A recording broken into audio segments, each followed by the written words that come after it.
An educated and united public cannot be controlled. Get organized. Learn to be active. Yeah, man. That's hot shit right there, man. So what we gonna do? We gonna dub that? Yeah, man, let's do it, dog. Let's get it Your done. buttons and they get you emotionally charged. Meanwhile, they slide out the back door with the bag. Oh yeah, yeah. Oh yeah, yeah.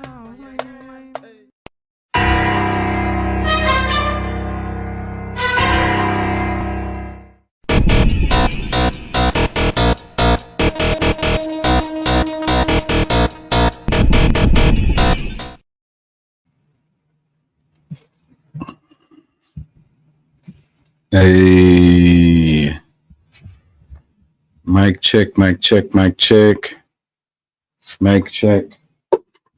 We got new gear alert. New gear. How do I sound? How do I sound? I have no idea how I sound to y'all. An educated and united public cannot be controlled. Get organized. Learn to be active.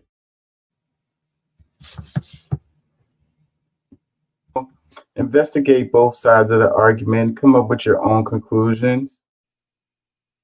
Oh yeah, yeah. Oh yeah, yeah.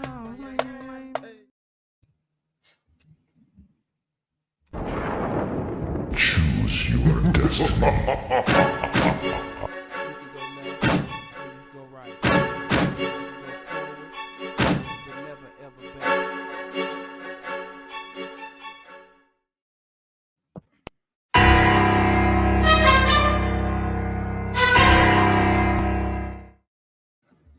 Earphones are loud as hell in my ears.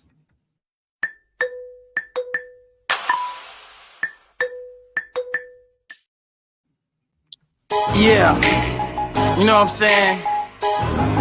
KCE, King Chaka. Yeah. Woke up.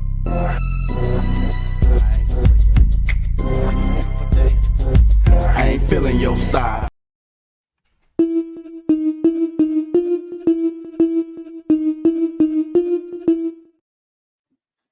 Hey, how y'all doing out there? How y'all feel?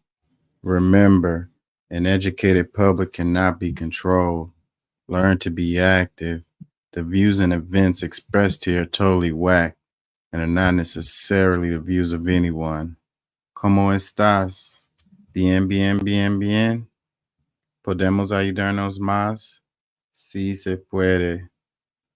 And don't take my word for it. Look that mess up, please, for your own benefit.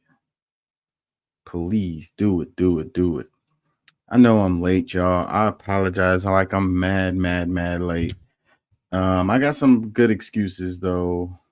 Fair excuses, if you will.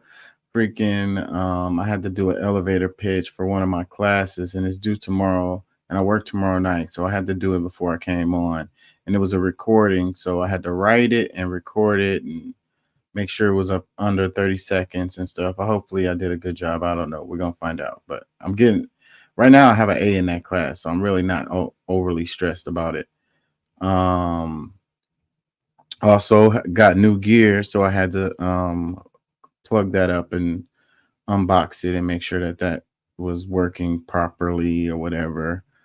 And I worked tonight, so I didn't get out of there until after it was just about almost 11 o'clock, a little while before 11 when I got out of there. So I had to drive home and all of that. So I ain't gonna be lie to y'all. I don't know how long I'm gonna be on because I'm tired, but I really do want to make sure I get some clips going, and I will do a show tomorrow, Sunday night. I'll probably do a full show for Sunday night.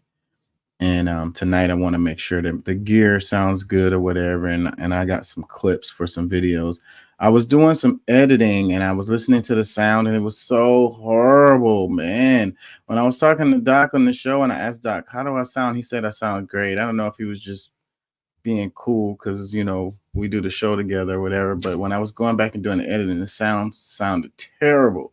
So I had a whole list of clips that I had already edited, like I don't know, 10 plus videos that I did. Took the time to edit and everything, and I never uploaded them because the sound was so bad. And I'm like, I'm trying to grow the channel, and I get new viewers all the time, and somebody's going to come in on the show and it's going to sound terrible, and then they're going to unsubscribe or whatever the hell's, I felt like it was going to damage the channel more than help. So I just scrapped all of those clips. And that's the main reason why I want to make sure that I come on tonight so that I can have some clips for y'all when I do the editing and the videos, because that's where I get most of my views. The live show doesn't get very many views, I ain't gonna lie.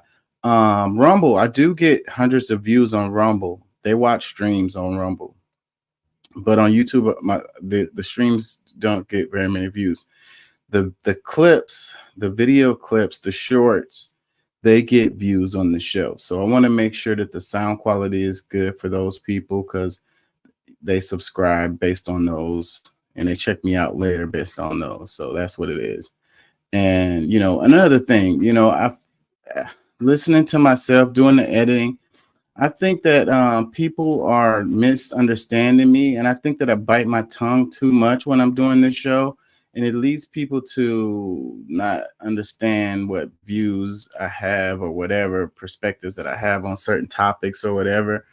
And I really just don't want to be misleading people. When I put up the shorts, I get a lot of subscribers, and then those people come back and they watch the clips and then they unsubscribe, because I think that when they watch the shorts, they have this view that that they think that I'm supporting certain things, and I'm not, and they don't know that until they watch the more full clips.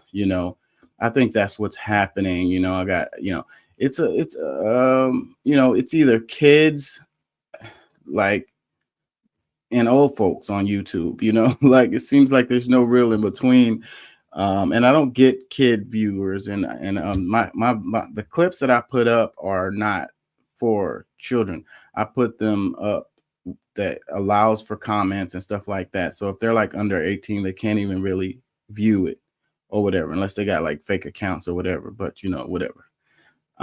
So, like I say, to kind of give a little rundown on how like my political perspective is, like, I'm pro-choice, I'm pro-gun legislation or whatever. I feel like people should be able to have their guns, but I feel like there should be certain amount of legislation that protects the rest of us, and gun owners. So it shouldn't just be a free for all with guns. That's just how I feel on that.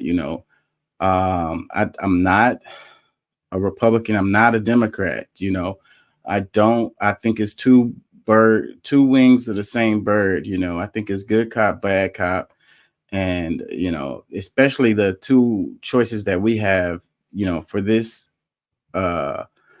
for the presidential nomination, I don't like either one of them. I'm not a fan of Trump, and I'm not a fan of Biden, either one of them.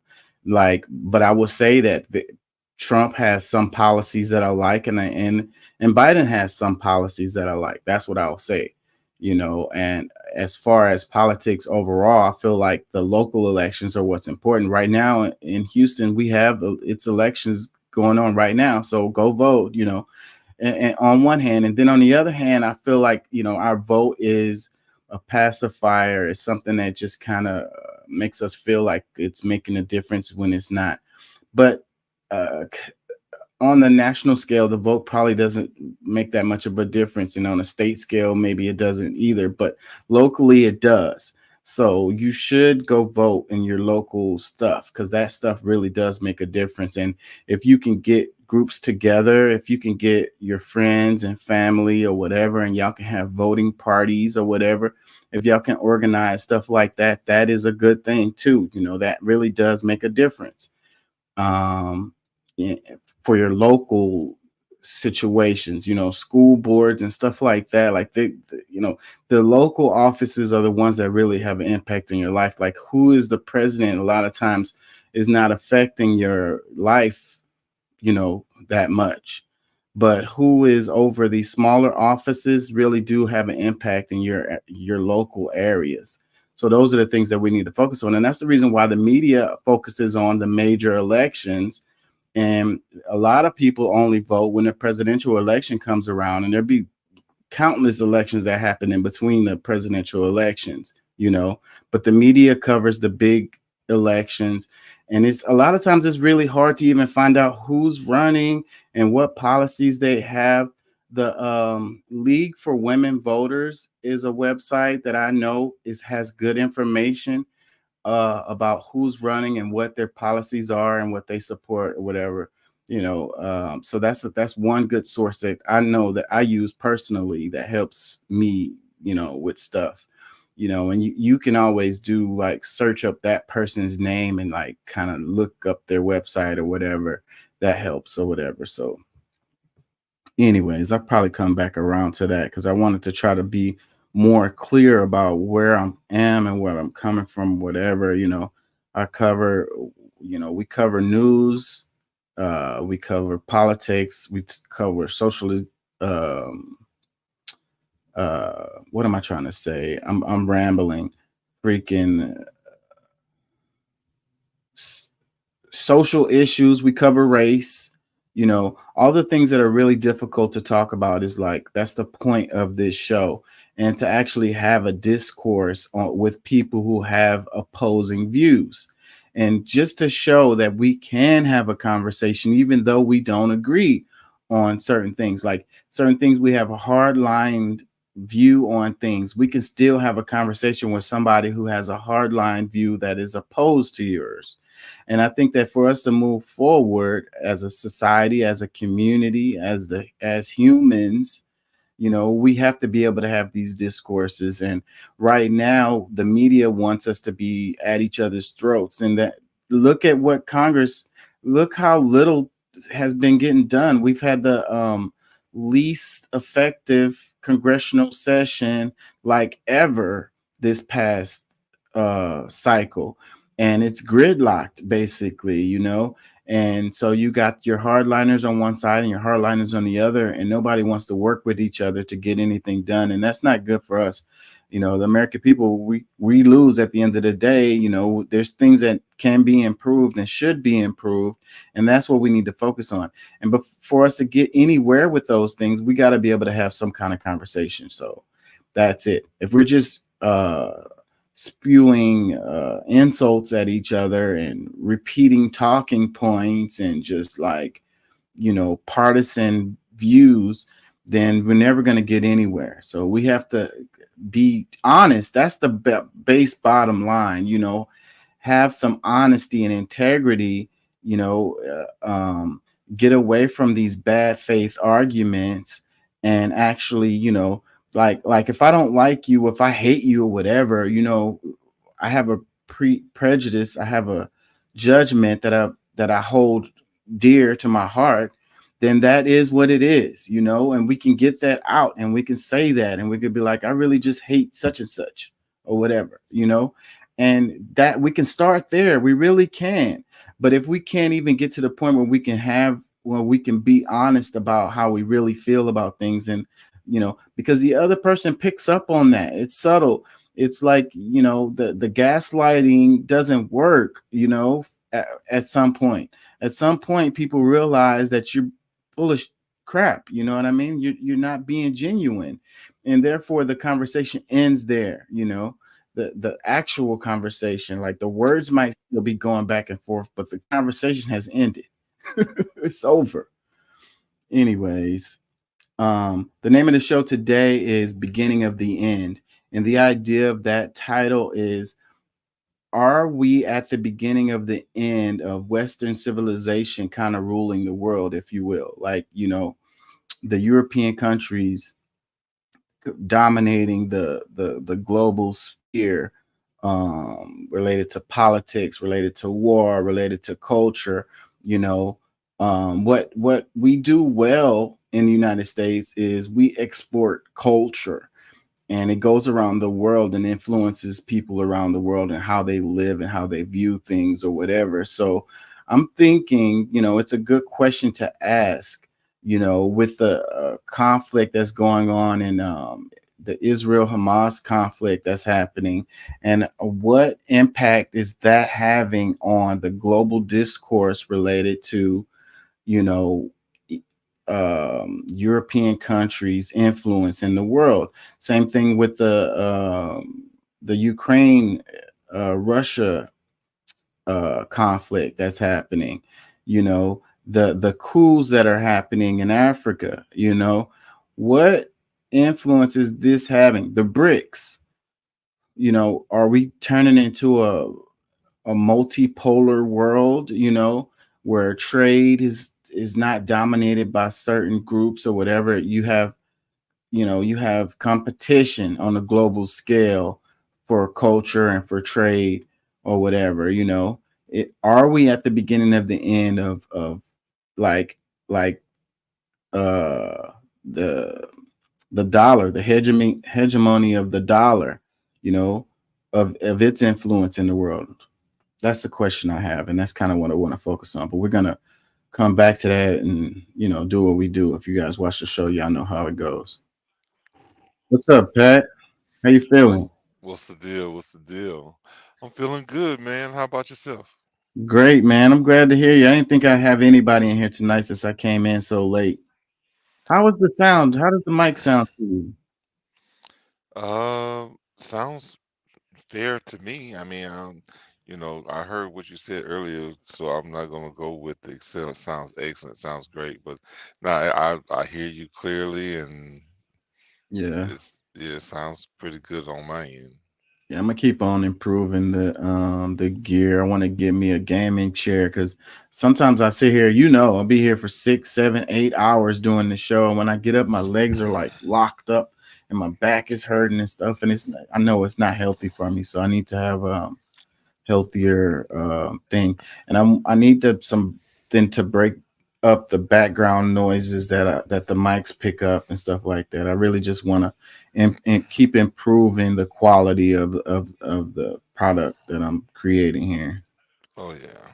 Well, I think that's going to be necessary, either way. But I mean, I think so far everything's been going pretty good. Sounds good to me. Let me ask you this. This is a question I asked somebody at work today. I was like, "Do you think Donald Trump has 355 million in liquid cash to pay Mm, this?" well, that's a tricky question because, does he have it? I mean, possibly, it's a possible yes and a possibly no. Um, and if he does have it, does he want to spend it on what? What? Uh, Well, nobody what, what, would want to what come off of no, that. no. No. What I'm saying is, I mean, if you have $1 billion, like who wants to spend 30% of it on some bullshit fines Shit. they done that Yeah, somebody's put on? that's almost half. And with the interest, he's got daily interest that's already occurring. And the New York District Attorney, she said that if this guy can't pay, we're gonna seize some assets. And I want to say I'm gonna get into it, but I don't know for sure if I have a story about it. But that he's having trouble with the appeal already. He said he's gonna appeal it and push it back or whatever, but he has to pay this huge fine to even do that. Like it's a bond or whatever he has to pay, you know, to even go down that road. So I don't think Donald Trump has that cash, bro. Like I don't think he has the.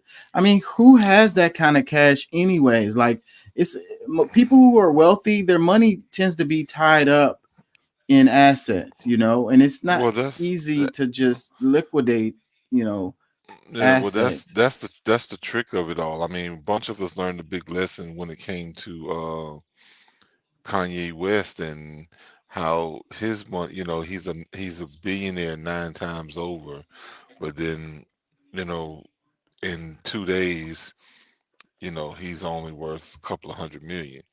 So, I mean, it's really, and then like, I mean, the whole case that he's under, because I mean, if you really look at the actual values, what he might value it at, and then what the actual value, because I mean, if you really think about it, how many people really is willing to spend the money that you say that it's worth? And that's the only time you really get, when you actualize your assets. That's the only time you really know what they really worth, because you find out who will actually pay for it. So Hmm. a lot of that stuff is smoke and mirrors. But I mean, to some extent, I would say that we can base it on something, but it's still you never really get an actual part, because that's why I kind of feel like I guess there's some legitimacy in this whole case, but based on the fact it is state of New York, and they said that this is what they're doing, based on law. But when it comes down to it, the only person that can really, Mar-a-Lago has to go for a sale in order for it to really get the actual value. And then, like, it's common practices that they're really trying to get him on, and it's almost like no remote, like some of this stuff I don't think is really makes any sense, especially on something that's in another state. Like, why are you trying to Well, charge? that's How, that's how, all New York stuff. That this whole thing is based in New York, and that's why it was going viral. The trucker, this guy was saying, "I'm not going to deliver to New York or whatever. We're going to stop doing any kind of deliveries to New York. We're going to boycott New York because of this. What they're trying to get Trump on in New York related to this yeah, this amount of money." And like, I mean, he's trying to sell the shoes. He already started a GoFundMe. Like I say, I don't think he has that cash, and that's a real problem because the interest is gonna occur. Even if he's able to get this appeal going, the interest will still continue to occur. And if he ends up losing, he's gonna be paying. He's gonna have to pay that money, man. He's gonna have to find a way, and then like, hey, he's gonna probably lose some assets to get that money paid. This dude is in a pickle. yeah, man. This is some wild stuff, bro. Look, it is what it is, though. I mean, look, when you piss off the wrong people, this is the type of stuff that's gonna happen. So, you know, you gotta either continue, you're gonna either fold, make deals, do whatever it is, or you can continue to fight and see see if your your legal team has enough knowledge to be able to get you through this, because that's really. Some crazy stuff. I don't know that we've ever seen anything like this before. I think we're in new waters, if you will. But see, my whole thing too is like we live in a whole system that is like not an actualized system, because like I mean, what true value can, like what resource can we really lean on to trade the money for, to say that okay, I have some value and I can take it and go to another country and start over. Yeah, well, I think that even this Trump case kind of points to a lot of the hypocrisy and shady and fugazi of our monetary system. Like because him what he was doing was fraud, though. Like there's no ifs ands or buts about it, and people have gone to jail for this stuff that he was doing. It has Hmm. so like, but it is common, like you said, it is a common practice of you know inflating the value of your assets to secure loans based on that value, because it's just like when you getting your house appraised or whatever, you get multiple appraisers, and it is illegal, but like I say, you could get an appraiser to do a high end appraisal of your property, and that can help you. You know what I mean? Hmm. You got people out there that's willing to, if you pay them on the side, they're willing to fudge those numbers a bit.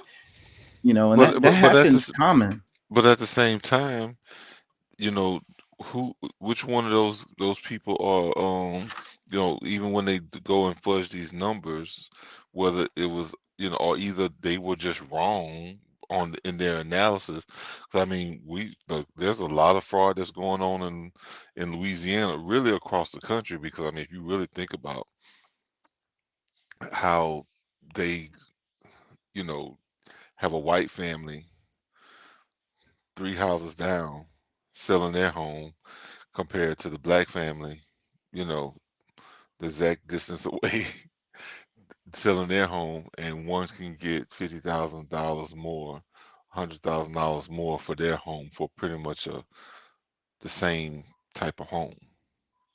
Yeah. And So that's fraud too. yeah. And so, but that kind of goes along with, like you said earlier, who's willing to pay for it. So on that side, it's like, if the somebody is willing to pay that amount, then you found somebody that's willing to pay that amount. And the black family may have more difficulty finding somebody to pay that amount, even if all the square footage and everything is, lines up the same. But it's complicated because a lot of factors are involved in this kind of thing. But people know that that's true. It was a lady who put her house up for sale, and she took down all the pictures of her family and stuff like that, Hmm. and and her house appraised for more, just based off of that. And Hmm. so that just shows how, but again, like I say, it's a lot of factors involved. Let's look at some headlines right quick. So the top headline here on AP, it says Trump wins South Carolina easily, beating Haley in her home state and closing in on GOP nomination. It says Donald Trump has won South Carolina's Republican primary, beating his last major rival, former UN ambassador Nikki Haley in her home state. And if people keep asking her, why you haven't dropped out or whatever, it's like, why you keep going, why you keep pushing. Like, the opportunity for her to get the nomination is like, Dead yeah, pretty much get struck by lightning 3 times in this, tomorrow. on the same day or something. Like, it's and win the lottery and get the NBA draft or something. Like, it's the chances are very, very, very slim. So It started out that way. I don't know, what is she holding on for. Do she think that Trump's There going to was go to there was jail? people that was more popular than her, even like earlier in the race, that said, that had higher chances, that was in there. Like they like at this point, if they were still in, like they probably still have a better chance than she had at any point in the race. And it's because of who she's running with, or running, the people that's funding her, and these, like the cheaters, the ones that's willing to cheat for her. You know what I'm saying? Looking at trying to pull something off, but like I she think never really had a big I think she's running for the VP. And even though they've no. having choice words with each other right now, between Well, that Trump and Haley, I think that she still has a good chance to be on the ticket. I don't know if that's I look, that would be the weirdest thing ever, because I mean that would sound like a Joe Biden and Kamala Harris issue, because that's exactly what happened when they were running against each other. Hey, Uh, but politics, that's how it goes. Well, but that to me would signal just how much of a, you know, how much of a game it is. And yeah, I think it's a lot more. Well, I really I can't say that, because I don't know for sure. I can say it, but I mean, like, I think Trump would definitely take it way more serious than what he is. And look, there's better options if it's actually his choice. So, but just like what's his name was not his first choice.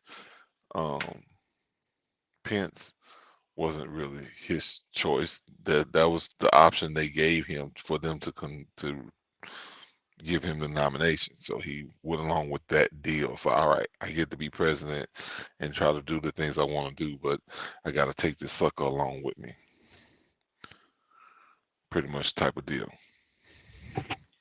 Let's read a couple of headlines. It says U.S. and British strikes on Houthi sites in Yemen answers militant surge in Red Sea attacks on ships. So yeah. It says another one. It says many in Myanmar consider fleeing to Thailand to escape conscription into an army they despise. Who is that? Myanmar. They're talking about fleeing to Thailand because they don't want to go to the army. It makes me think about But what army is that? It's China? the Myanmar army. I was thinking about this. Makes me think about China because it's been a lot of clips I've been seeing where they're talking about it's so many Chinese immigrants coming into the United States through the southern border. Have you seen that? Yeah, I probably sent you some of it. Yeah, so that sounds weird to me.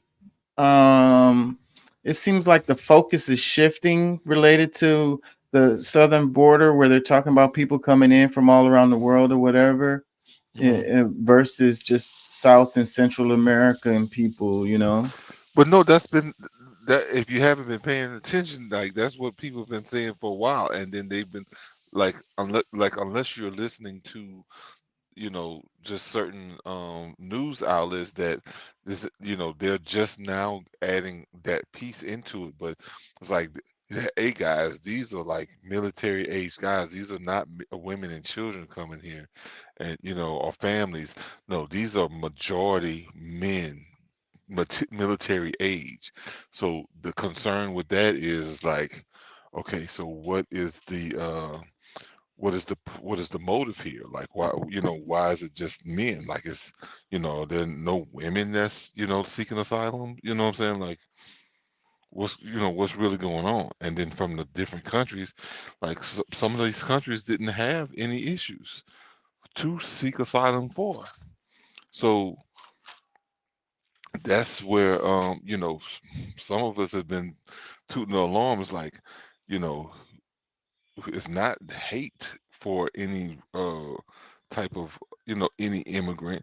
It's just the fact that, okay, our security is at risk because obviously, you know, like, and say obviously, but there's a lot of things that's going on that we can't answer, and we're wondering, okay, how do we protect ourselves? Is this something that, because, you know, our current president doesn't want to do anything about, is not willing to really even have a, you know, real discussion about it? Is this a part of the plan? Is this, you know, a part of the, you know, what he got paid for? What they're saying that China paid him to do was to allow certain things to happen in benefit of their bigger plan, their agenda. Yeah, I think a lot of that is political posturing. Let's play some this. I want to do this. This is really hilarious to me. Check this out, y'all. Damaged. My car is Is damaged. where? Is Right your here. If you want to see, you can oh come over. shit? Why are you hitting my car, lady? Because it's not damaged. You bitch. Did you tell her to get away from me? She's crazy. Just cook, cook with, and It's not damaged. I mean, usually what you're supposed to do You don't in an have to- accident yeah. is we exchange information. Bitch. With the walk off. So wait a minute, Well, she it's hit the crazy lady's bad. car and mad because hers is not damaged. Is she driving away? License? Yeah. I got it now. She just drove away. Yeah, we don't know what happened before, but clearly, you know, see her bumper is poking out a little bit there. So when the lady was hitting it, she she hit it right back into place with that last hit right there, boom, and it's sealed. So it's like, I don't know, man. I'm on both sides of this because she's like, it's not, her argument is it's not damaged, and once she hit it, it did kind of go back in place. But you know how those like little step be in there that hold your bumper, they can get a little stripped or whatever. So even though she pushed it back into place, it possibly slide back out later or whatever. But then it's like, how much, how much time you got in the day to deal with stuff like this? I mean, like your insurance is probably going to go up. I mean, it could be a come up for you or whatever. I mean, it depending on what kind of car. If I just had a brand new car, then maybe I would file this. But other than that, I probably wouldn't. It's just, the situation is really funny to me. This is really hilarious to me. Like, I don't know why. Yeah, I don't know. I mean, if something down the road happens, either way, whether it's, how she feels later, if the car isn't actually, there's creases or something that, she's not going to want to repair on her own. It's like, look, we got to do something here now, because like that's like you see things later that you don't see right now in the moment. Right. That happens. And she got the lady's license plate number, so she could definitely get in trouble for leaving the scene of an accident. That's an issue. So, but I mean, it depends on how much this other lady wants to push the issue with this. But I just find this clip really, really funny. Everything is bizarre. She hugs the black guy. She's like, tell her to leave me alone. She's crazy. Where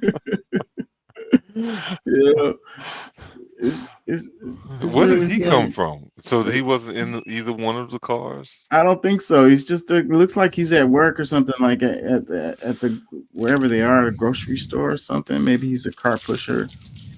Yeah, he's probably a witness. Gotcha.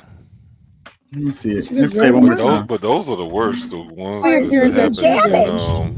My car is damaged. Where? A Right dealership. here. If you want to see, you can Oh, come over. shit. Why are you hitting my car, lady? Because it's not damaged.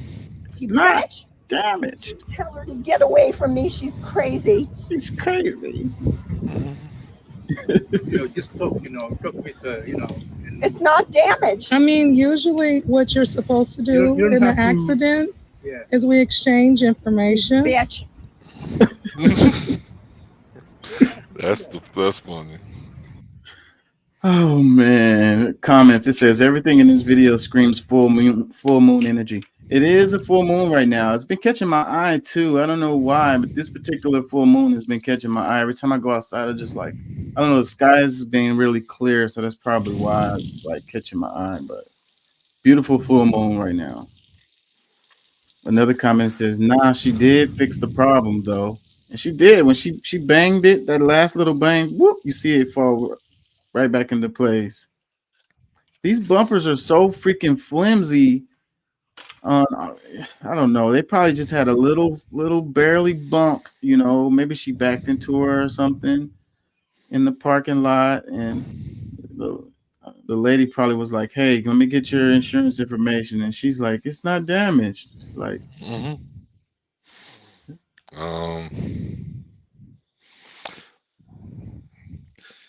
hey, I guess depending on what side of the I'm on, who I am in this situation, it's kind of like you're gonna have those different views, because if you're the one that hit me, you're at fault. Yeah, you're trying to figure out a way to make this go away. But the other one's like, look, all right, if it's not damaged, if it's no big deal, then we'll figure that part out later. But license, registration, right. you know what I'm saying? Yeah. Let me see. I'm reading another comment. It says, insurance adjuster here. She needs to call her insurance and have them to search for the other car insurance by the LP and file claim on that lady's insurance and provide them with this footage. Problem solved. And for the people saying her car is fixed, she could have sensors that could be damaged because it doesn't take much. Get an expert to look at it to be sure. And it's gonna probably be a rip off. Whoever fixes your car too is probably gonna rip you off. I mean, like, who are you gonna go to get a good deal on this? Something like that. You probably need to go through the dealership. They're gonna charge you a lot. Like I say, your insurance probably gonna go up as a result of it. I don't know that I would even go through the drama related Well, to it. there's a lot of insurances now that no, like shoot, my my ex-wife had quite a few accidents and my insurance didn't go up. But I mean, I guess I don't know. She was never really it was never really her fault that I could see, But however, Yeah. yeah. A couple more comments. It says popped her car's shoulder back in place and drove off. LMAO. The other one that says, why was she consoling that man? This is another one that says, I'm on the white lady's side. It's funny. Another one that says, this is both cringe and hilarious at the same time. Yeah, this clip caught my eye. I'm gonna clip this up and use it for like a transition because it's really funny to me. Yeah. Anyways, let's move on. I don't know. I just wanted to touch on that because it was funny to me. Trump did a speech and people are kind of mad at some of the comments. I don't know if it's in this one. Let me see. Do I have it? I hate it when I just bring stuff up and then have to look for it. Let's see what this one is. It says Donald Trump says the black people like him because he's been discriminated against in the legal system. There could be some truth to that. Second time and a third time and a fourth time. And a lot of people said that that's why the black people like me, because they have been hurt so badly and discriminated against. And they actually viewed me as I'm being discriminated against. It's been pretty amazing. But and then I got indicted a second time and a third time and a fourth time. And a lot of people said that that's why the black people like me, because they have been hurt so badly and discriminated against. And they actually viewed me as I'm being discriminated against. It's been pretty amazing. But what do you think about that? I would accept that better than what the Fox News guy said the other day when he came out with the shoes and said that black people are gonna follow Trump now because he's got shoes and they love shoes. Yeah, I got that clip. I'm gonna play that later. That's Yeah, some bullshit. It's like, there's a lot of black people that started supporting Trump for reasons that was not either of these right here. It's more, policy driven, what he's actually standing for or fighting for, at least what he says anyway, yeah. What he's saying here may be true.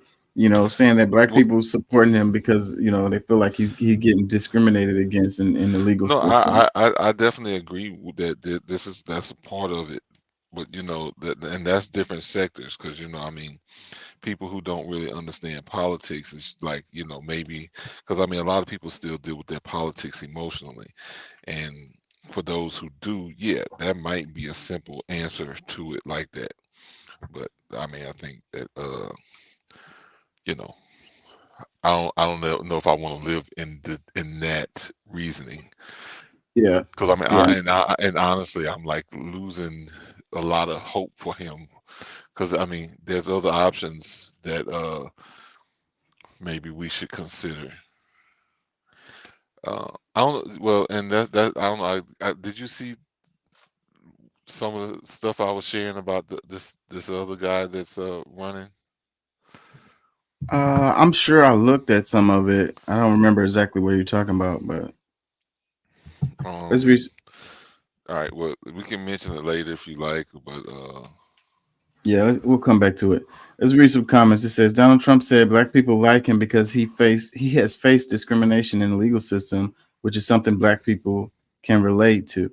So I think that this is kind of like saying a quiet part out loud too, because a lot of people will argue saying that black people don't suffer from For discrimination within the legal system. You know, that they're just criminals, they do bad stuff and then they go to jail, like, right? So, yeah, but with Donald Trump saying this, then it's kind of like giving credence to the idea that black people do get discriminated against within the legal system. no, everybody knows that that's that part is true. It's just like some people may not be willing to admit it, but most people know it, whether they admit it in public or not. Like nobody, that's just like when old girl asked a group of people, like the whole stadium of people, hey, who wants to be, like who wants to trade their place, trade being white to be black, and like nobody got quiet. So, oh, wait a minute, y'all must not have heard what I said, and says it again because it's like everybody knows. It's just that. Yeah. Yeah, I think it's a lot of pretending, but I think that is a lot of people that really do feel like, that is that the legal system is fair and just. No, well, nah, they're just good liars. Let me read another comment. It says, "Nah, bro, you're just funny, and Biden ain't passed out no stimulus money." He is pretty funny, I ain't gonna lie. Another comment, it says, "Remember when Joe Biden said you ain't black if you don't vote for him?" People not gonna let that go. People not Right, letting that go. and there's a bunch of people trying to make excuses for him when he said that. Ah, man, how you gonna hold that against him? I was like, bro, like how can I not, like how can I just really just let that go? Especially knowing he's like the most racist politician that has sat in the seat of president. And I don't know if I would go that far, but he does have some history. Let me read this one. It says, "Nah, black people just don't like Biden and think you're funny." That's fair right there. He is pretty funny, and a lot of black people don't like Biden. So another one, it says, "On behalf of black people, nah, bro." Another one, it says, "He pissing on our culture and y'all drinking it like it's water." He's a politician. That's what they do. Another one that says, "Crazy. They've been after this man for 7 years and he's still on top." Mhm. Another one that says, "No, we don't like you." Another one that says, "If you care about this country's well-being, do us a favor and vote Trump." This is on No Jumper. This is like it's not a political page. It's a social, like it's a black people social page. Like they do like No jumper. rappers and stuff. Yeah, that's the page that posted this No Jumper. Well, This, yeah. I mean, you can't help what I mean, because I mean, the average person, the comments are coming from people who are being political. You know what I'm saying? yeah, But may not be yeah. a political page, but it's kind of hard to take the politics out of it, out of our everyday life. You know. Let me read a couple more. It says, "Black people in the 80s sure did like him when he wouldn't rant to them because of their skin color, or when he made them leave the floor when he was present with his rich white buddies. Everyone seems to forget that."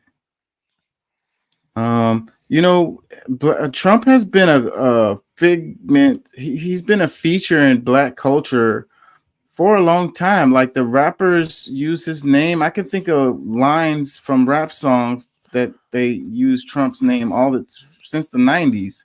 Hmm. Like they want to be like Trump. But when they start getting, because see, that's the whole thing. When they start getting paid by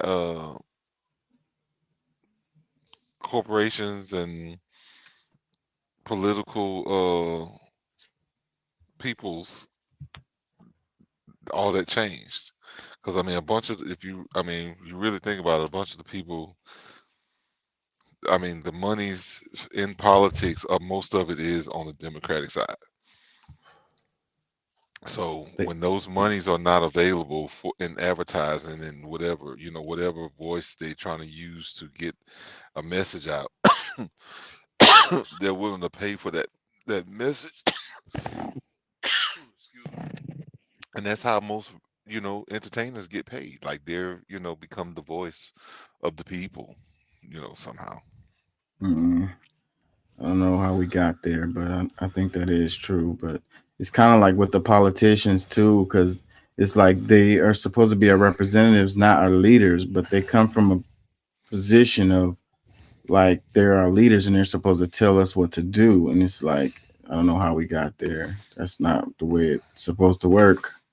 No, and I mean it's a bad thing, but I mean too many people fall for the banana in the tailpipe. Check this out. It says why Texas Republicans aren't talking about abortion ahead of the primaries.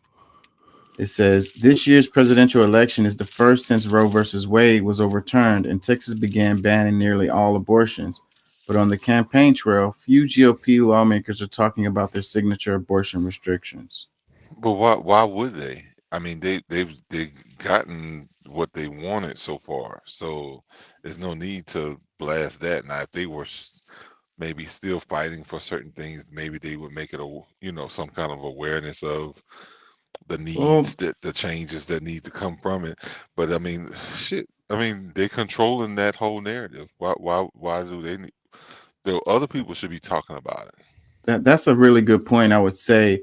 But you do have politicians talking about a nationwide ban. It's just like what they're saying is they're not bringing this stuff up. Let's read this one. It says at the Texas Rally for Life last month, no Republican politicians addressed the crowd.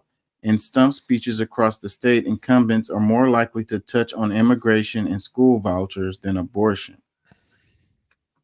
It says experts say among the reasons are that most Texans don't agree with the strictness of the new laws. Abortion measures aren't a priority for Republican voters this election cycle, and Democrats aren't applying pressure yet.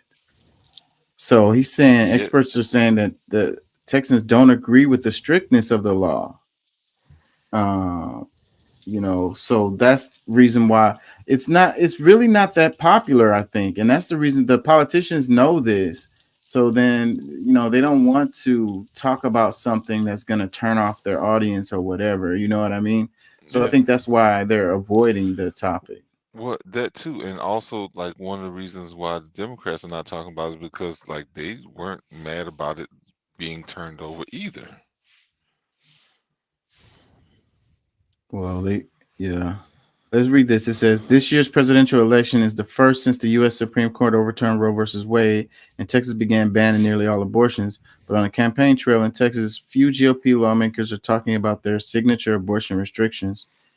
This may seem counterintuitive for policymakers who are coming off of two major legislation victories in passing the citizen-enforced 6-week abortion ban in 2021 and the near total trigger ban that took effect after the Supreme Court overturned Roe versus Wade. I think they see that the law that we have are working as the legislation intended, said Joe Podgman, executive director of Texas Alliance for Life.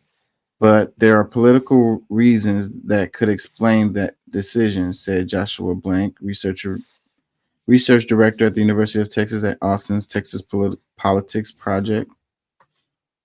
Let's read some comments. It says, because taking away a woman's bodily autonomy and a family's right to make decisions about childbearing is non-negotiable, we will vote every single Republican out of office.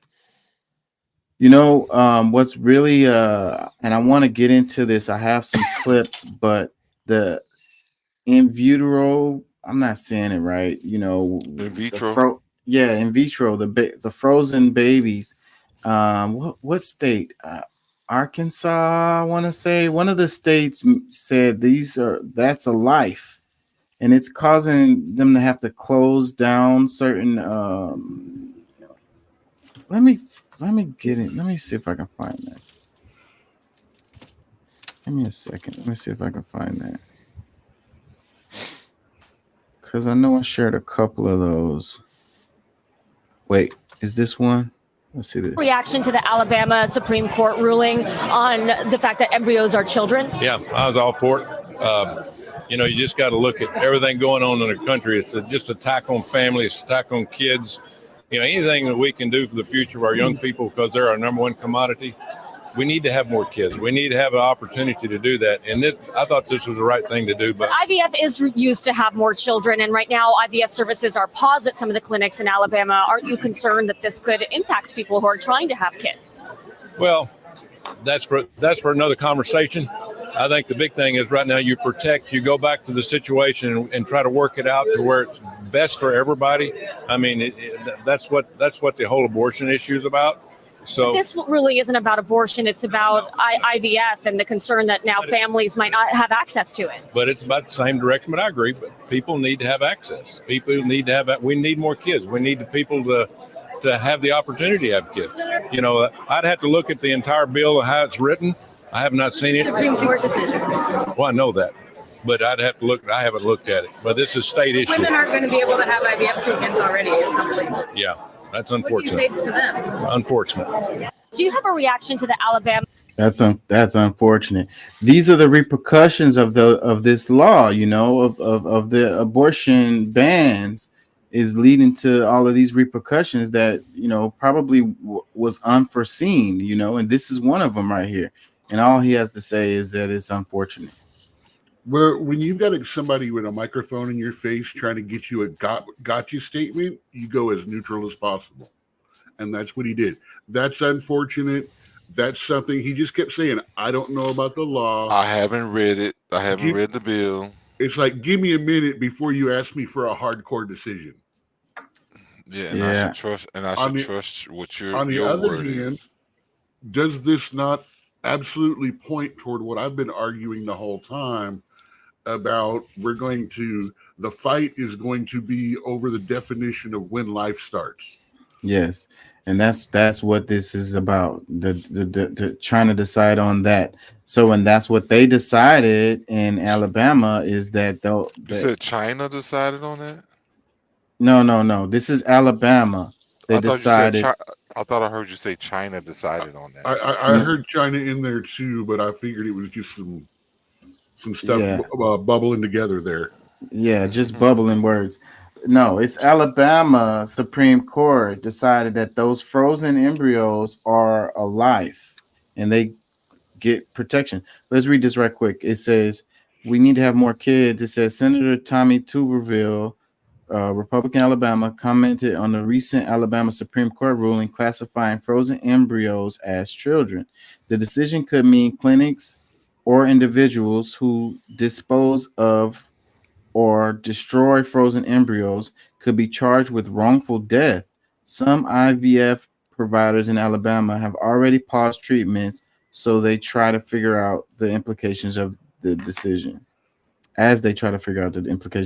So, you know, they could be charged with wrongful death, like, because what happened was one of them dropped the tube on the ground, and so they got sued. And that's what sent it to the Supreme Court of Alabama. And Alabama chose in favor of the person that was suing them about dropping the thing. But as a result of it, these people are trying to have kids. Like, you have people who have trouble, you know, making babies. So they use this, you know, to make kids, you know what I'm saying? So it's having the opposite effect when we're saying that, you know, we want to ban abortion so people can have babies.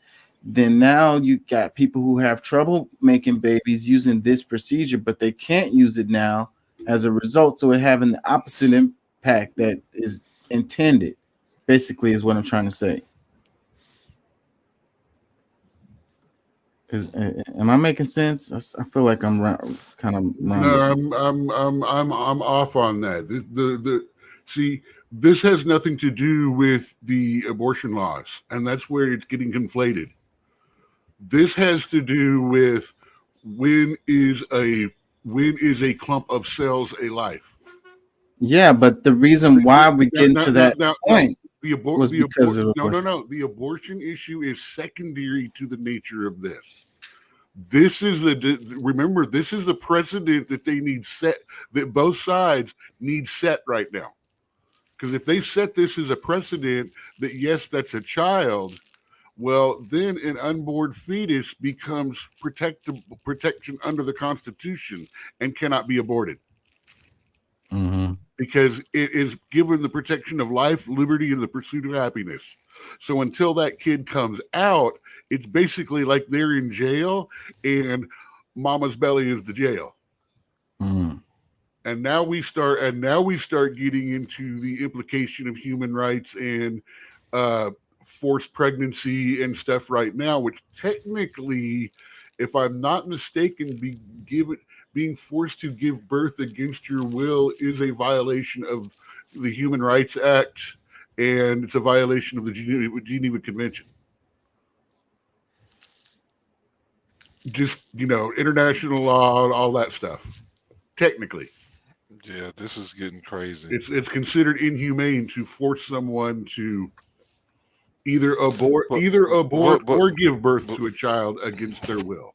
Well, my part in that is that, like, look, there's reasonable ways to, like, I mean, you can decide to, of course, say not have sex, but you can decide to actually do things to prevent getting pregnant before this child gets here and we have this conversation. But if you're an adult and these things, I guess, happen, if you're one of the rare cases that you are on a some kind of pill or whatever, you took some precautions and you still got pregnant, I mean, that's just a rare circumstance, and you should just play along with it and just have the kid, if the laws get changed to that point. But overall, I think that of course this is a whole lot. So if a court finds a man guilty, he should just go ahead and go along with it, even if he's not. Well, there's some act was done. All things, it wasn't technically illegal, but since it ended up in an illegal manner, we're just going to send him to jail anyway. Technically, even though no law has really been broken. I don't think that's the same thing at all. So let me read this. It says clinics began to pause IVF treatments after the Alabama Supreme Court ruled that frozen embryos can be considered children under state law. So it says the Shade Room posted this. Here we go. Last week, Alabama Supreme Court decision declared that embryos are considered children, which means that those who destroy them can be held liable for wrongful death. This comes almost 2 years after the U.S. Supreme Court ended the nationwide federal right to an abortion, and this state's decision was brought by a couple who had frozen embryos destroyed by accident. Since the ruling, 3 clinics have paused IVF treatments. It says the process of in vitro fertilization offers a possible solution when a woman has trouble getting pregnant, according to AP News. Doctors are concerned that this decision could substantially restrict access to a very vital fertility treatment that has helped countless folks today expand their families. What I'm saying is this is having the opposite impact of what they really want. If the whole point of stopping people from having abortions is so we have more babies, then this procedure is about people who have trouble making babies, and they're not going to be able to use this in Alabama. I mean, I guess that's the part that was confusing me, is because there's how nothing is it being that made illegal? That's what I'm saying. Like, Well, I didn't. They're see stopping where the they treatments because of liability. Right. They're worried about, somebody could accidentally drop a test tube and end up going to jail And for become the next mass murderer. wrongfully. Yeah, exactly. That's crazy. Yeah, that's crazy. Yeah, all that is companies saying, yeah, we're not going to take that chance. Right. And by the way, You can't blame you them. do realize you're basically arguing that rich people need to be able to have more kids. Well, I'm just saying these is the I know. repercussions. Convenient argument, even though you're fighting for the rich people at this moment. You know, I mean, anybody that can, you know, it's just the repercussion. I think that people don't realize what they're doing in a lot of cases. You know, there's a reason why abortion was legal. And, you know, these kinds of things are the results of switching that without fully But my going through the process of understanding what the but implications of it will be. my whole thing is why is it why is an abortion conversation at all? Because like we're talking about something that happened at you know it's Planned Parenthood that's you know have you know helping with these you know these in vitro babies, them you know saving the eggs and things like that. How does this become an abortion issue other than the fact that you know this somebody just threw that in the conversation because this is some like liability issue, you know, that they're suggesting to maybe not do this service anymore because of the mistake that was made and because of you know the liability that comes with it. How does abortion become a part of that conversation? Because It's the because abortion. the argument against abortion right now is going to boil down into when a life begins. Right. They are defining a fertilized embryo in a test tube as a child already. Right. But that's the thing. I mean, who like all right to me that's a like there's no part about it like when the light sparks you know when the sperm hits the egg it has you know sparked the life. That's where it begins. You know, like Yeah. anybody So, but that's then if in you real freeze them, science will only fight against that because of their own social. yeah, but it's not as simple as that. Because then once you freeze them, so that they Okay, can. now you've taken that child and frozen it at super sub-zero temperatures to the point where you stopped all metabolic movement and cell activity. Technically, it's cell death, even though it can be revived. That's still killing it and reviving it. All right, look, y'all finish y'all conversation. I'm out. Let me read some. Let me read some comments. It says, "So when I claim my frozen eggs as dependents for life, I don't want to hear anything from the IRS." See, Somebody's still waiting on their check. see, And the you question know, is, would that include one that we keep in our own freezer? see, Oh like wow. this would be random. This would be problems. This would be stuff that they would have to work out. Of course, this is ridiculous what she's saying, but you know, this is what the door that has been opened. Let me Bro, read another one. It says, next thing you know, a woman have a period that disposes the egg will be illegal. See?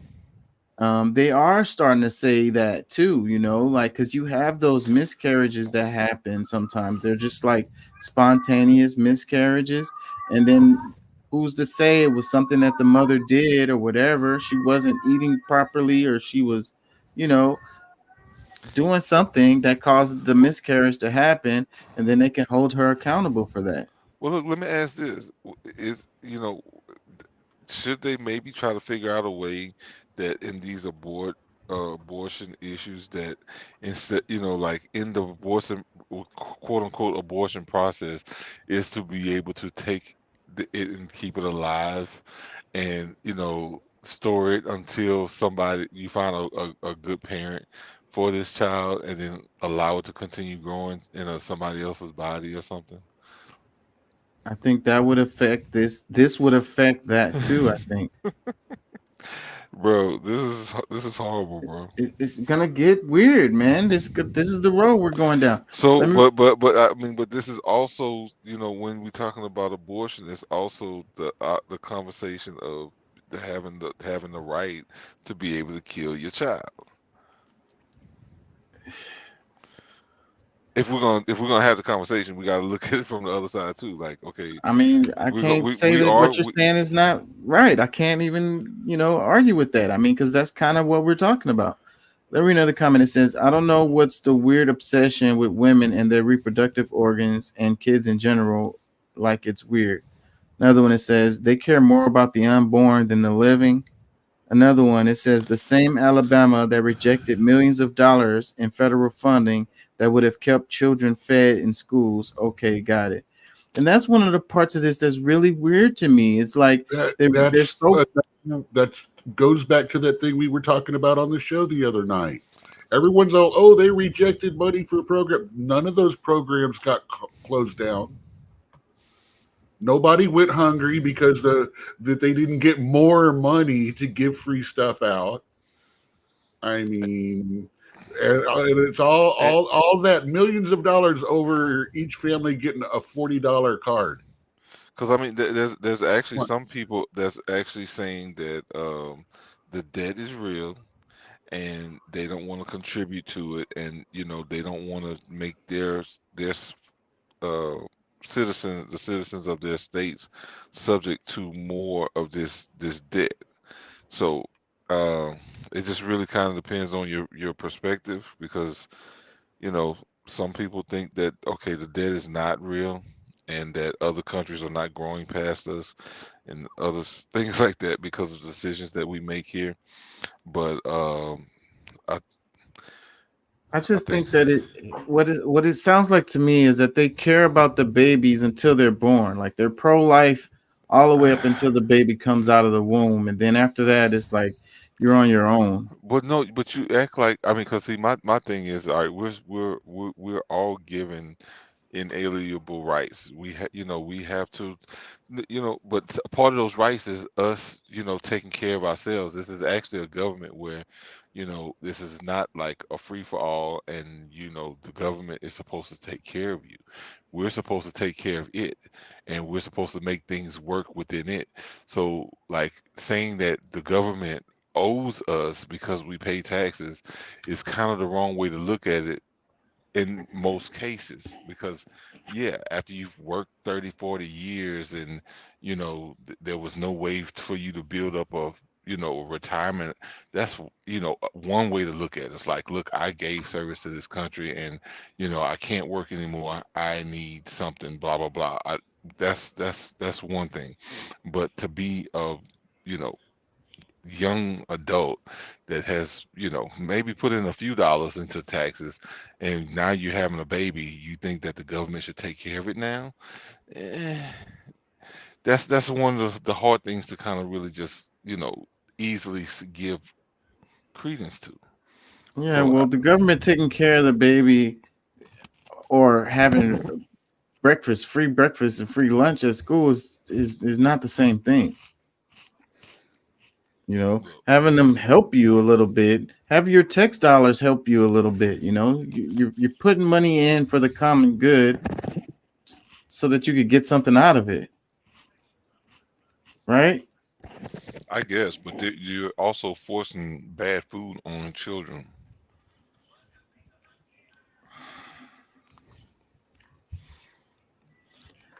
We're not. No, because I played a clip.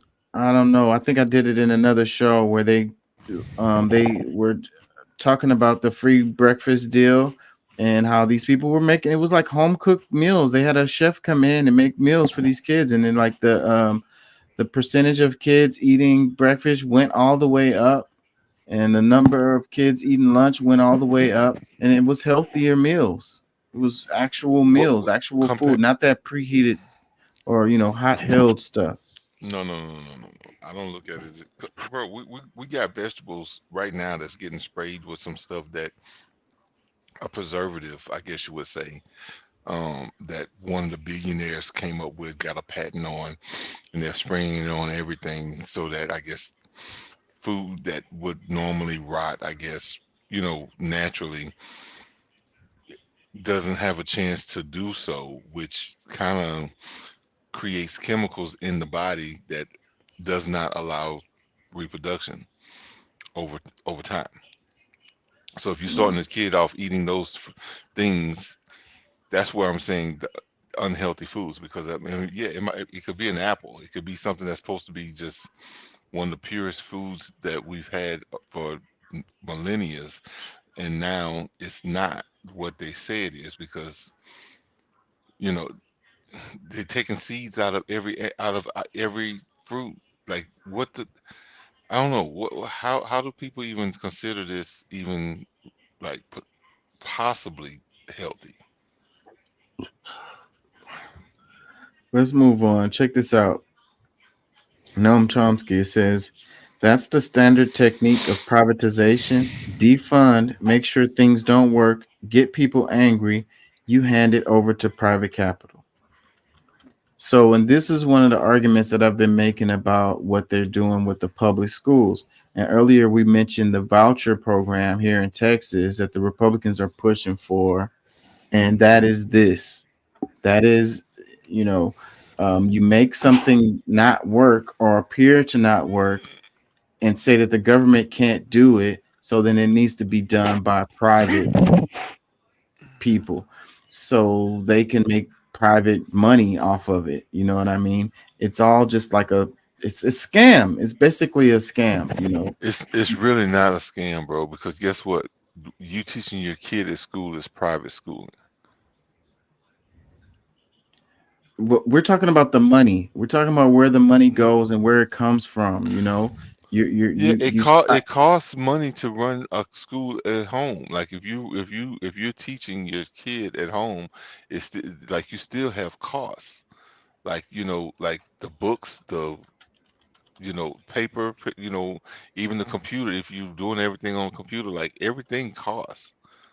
Yeah, I mean, I can't argue with that. I mean, So I mean, if you're saying that we're a free country, but we shouldn't allow options for people to be able to school their children the way they want. I don't think that's really like.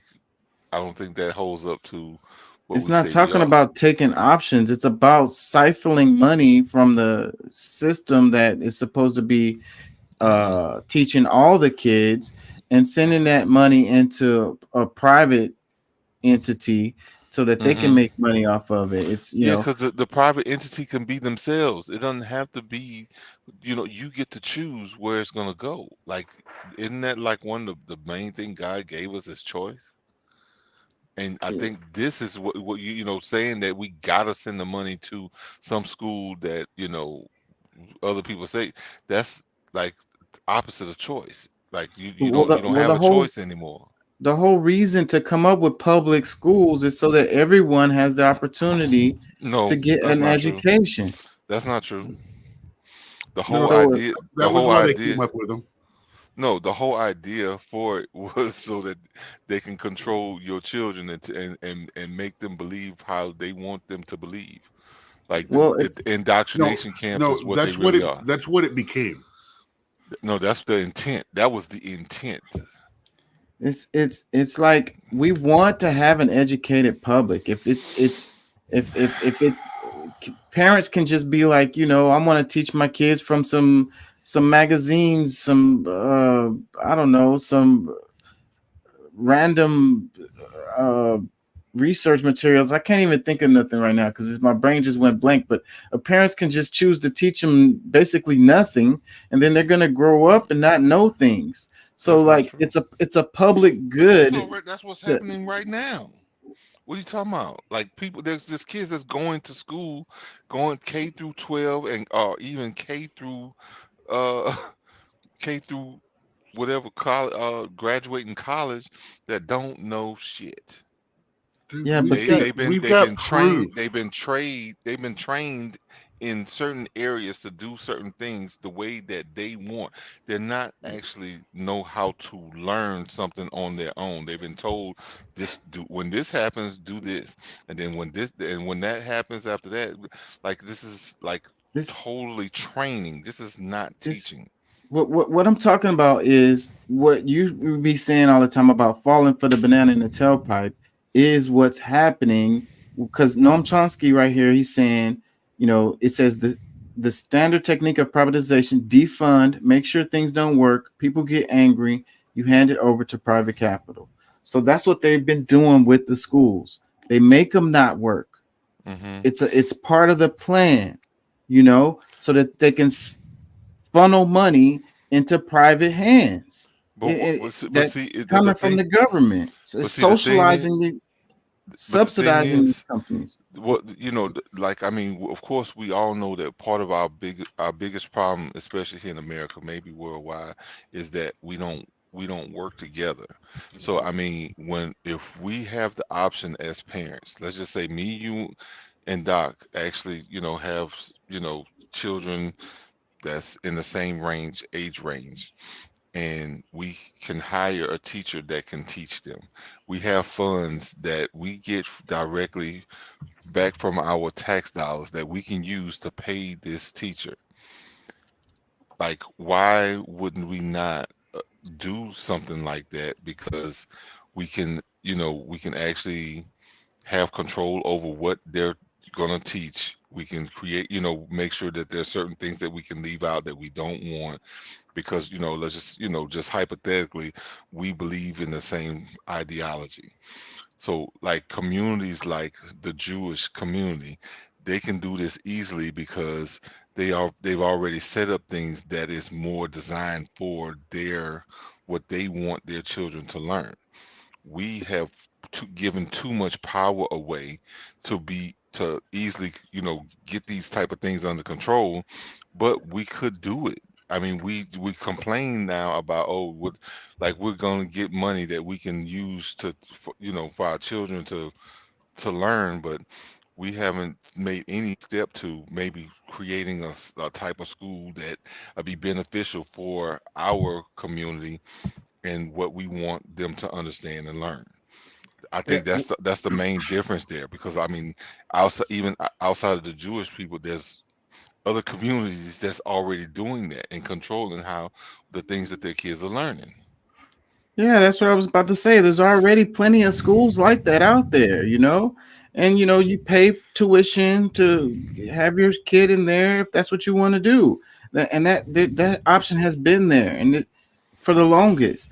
But we're talking about the level playing field of all the kids being able to go to school and taking that away from them. So if parents don't have money to put their kids into a private school, then they're just screwed. They're left behind. Let me ask you this, because would you consider this to be fair that all right, parents who decide to send their kids to private school, that their taxes are dropped because they don't have kids in school, and that money that they spend don't have to go into those public schools that their kids don't go to? I've heard those arguments before, but that doesn't work, because what about all the people who don't have kids at all? And they're paying their property taxes, they're paying their school taxes, and they've never had children, don't plan on having children. So then we opt those people out of the system too. Yeah, where does it? I think so. So then where would the funding come from for these schools? That's not how taxes work. That's not how like public good works. When you become self-governing, you grow a set, and you put things together so that your children can learn in your community. Because I mean and that's for the parents. They parent, those people have a certain thing that they want to happen. If those people outside that don't have children or whatever want to, add something to it, donate and things like that, great. But I mean, I'm just at the point all where benefit from an educated public, whether we have children or not. We don't want people around us that don't know stuff. Like, it's really simple. No, that's not true. I mean, it's a bunch of y'all got people around y'all that don't know nothing and swear they do. Oh, dude, we work in food service. Nobody around us knows anything. they either have a degree or 2 or 3, or they know nothing about anything. Exactly. Straight from another country and didn't get education over there at all either, and it's just like really just being exploited. Let me read some comments. You against the immigrants now? And with the immigrant conversation, the people talking about the immigrants and where they're going and what they're doing, they're all working in your freaking restaurants. They're babysitting your kids. They're cutting your grass. You know what I mean? I'm going to say that's flat what out, they're doing. the lowest person in the kitchen, the newest hires, the ones that don't really do anything except maybe clean stuff up, they get $14.85 an hour in my kitchen. Hey, I mean, you more know, power to 'em.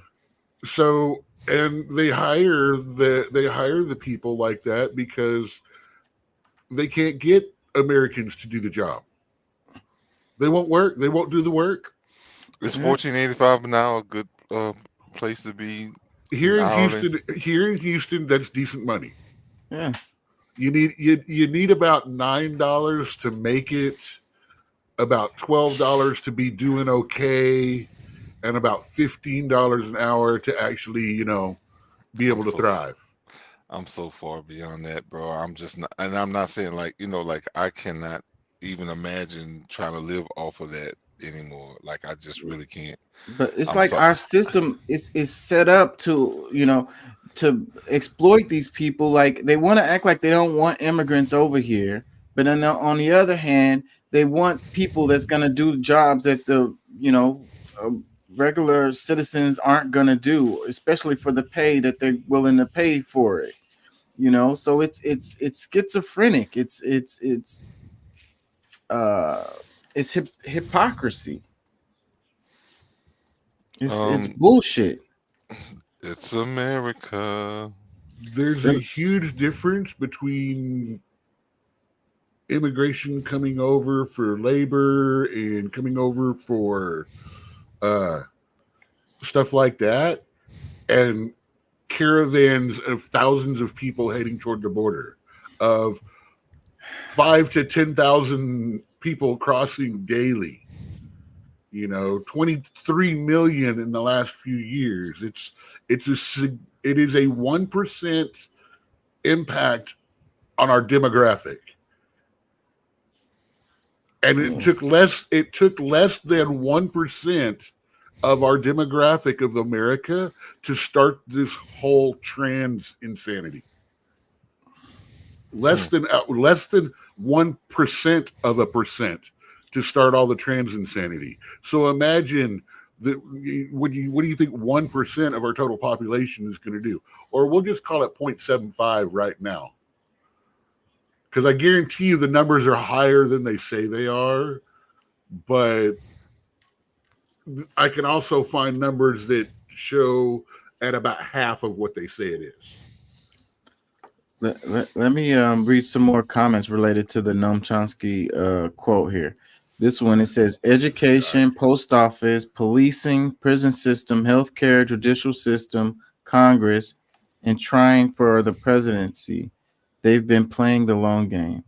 Another one, it says, that's what they're trying to do to education. That's what I was saying. Another one, it says, it's a simple, tried and true technique requiring nothing but utter contempt and pure greed. Works every time. Let's see. Another one, it says, also the Nuclear Age Peace Foundation, this man.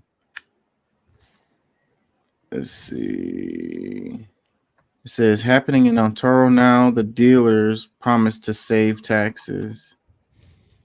Another one, it says, it works so well. What with mental dealers? health. Drug dealers? I don't know what they meant by that. It says, it works so well with mental health care. Ask Reagan why it failed. It's another one. It says, like Bush tried to do with Social Security. They're coming for all those social programs. That's what we got coming around the corner. Yeah, because those were scams to begin with, though. They just don't want no kind of safety net, social safety net for people.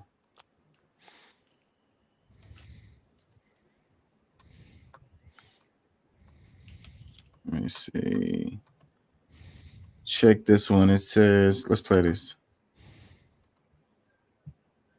Caged for over 2 weeks without access to any hygiene and then deported. One of them shared with us yesterday that when he finally was chained and deported, when he arrived in Haiti, they gave him a piece of bread. And when he tasted the bread, it tasted sour. It wasn't until later he realized that the taste that was in his mouth did come from the bread, but from the fact that he was held without access to brushing his teeth for so long. So that's why we continue to fight, and we want to make sure we hold the administration accountable. We hold the system accountable for the inhuman treatment of people seeking protection and safety. And Murad and the 11 other plaintiffs are representation of the 15,000 Haitians and other people who were under the bridge in the inhumane injustice and mistreatment that they received, in the abuse and the violence of deportation and expulsion. They were. So it says a lawsuit accuses the Biden administration of racial discrimination and rights violation of Haitian asylum seekers. The suit was brought on behalf of 11 Haitian asylum seekers who were abused by the U.S. border agents, as more than 15,000 people, mostly from Haiti, were forced to stay in makeshift border encampment on the banks of the Rio Grande near the Acuna del Rio International Bridge in Texas. The plaintiffs include Murad Joseph, the asylum seeker whose image went viral after being photographed while a Border Patrol agent on horseback lashed him with split reins, grabbed his neck, and gripped Joseph by the shirt collar. Immigrant advocacy organization Haitian Bridge Alliance helped bring the case on behalf of asylum seekers. Go ahead.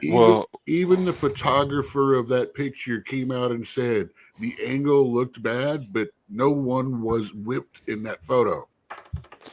Yeah, I mean, I know they're using that video or whatever that picture as a example, but I mean, it's more likely that the people from Haiti were actually looking for asylum, and it was, not sure who caused it, but either way, them seeking asylum was true. And I think that even then it was unfair for them to allow others to come in freely and then turn them around. So I would say it is definitely discrimination, regardless of, because I think that they were trying, at least possibly they were trying to come there legally. They had the borders wide open, and they was advertising, pretty much like nothing's gonna happen to you with the laws that was made, the way that they changed the law. So that was one of the things that advertised the fact that you were able to come, but then when you get here, you get turned around and sent back or whatever, because what most people believe, not just me, not just black people, but people in general really feel like that was a racist move.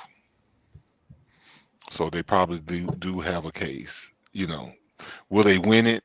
Yeah, that's a tough one. Oh, this is Uncle Sugar. This is Biden. He's gonna pay them. Maybe. They've Paid out. They've been paying out all along. Well, one thing that you got to remember is, like, the Democrats of all people, they hold a grudge against Haitians since the revolution. Like, it don't matter, that was their great grandparents. Well, see, right now they can sweep the country of origin under because they're the right color. They've already been a poster child for the left already. Doesn't matter where they came from. They check all the boxes. They're gonna get $500,000 each, a ride somewhere in the country of undisclosed location, and probably housing for the first 2 years. Well, look, I guess anything is possible, but I guarantee you it's going to be... Precedent's already set. No, because you're saying it doesn't matter where they come from. It always matters where they come from. Oh, for the moment, it's not because, like I said, they're the right color. Now, if they're hooked up with some of the government stuff going on, no, but they wouldn't have tried to come here for asylum if they were part of that anyway. Well, look at this comment right here. It says the Ukrainian asylum seekers probably didn't have to experience these horrors. No, they stood there with suitcases and had do we not did we forget how all that stuff was going on? It was happening at the same time. The exact same time. Another comment says, how are we, the USA, supposed to feed and house and clothe and job hundreds of thousands of people coming here without any planning on their part. People here stating they're ashamed of our government need to man up and take in some of these people themselves then. See, that's somebody who really does not understand what's been happening here. Because I mean, most of these people would not be inspired to just jump up and come here unless they know that they have a clear, option to come, and they were led. Like most of these people were led to believe that everything was going to be good. This is going to be fine. They're gonna, they're gonna have a new life. Like they're gonna take this dangerous journey across the jungle to get here, because they're like, what I'm dealing with here is way worse than anything. I got to get out of here. And we know what was going on in Haiti, a year ago, 2 years ago, and still continuing. So I think that's why, we have to look at this with a different set of eyes. You know what I'm saying? Than just like all immigrants are not the same.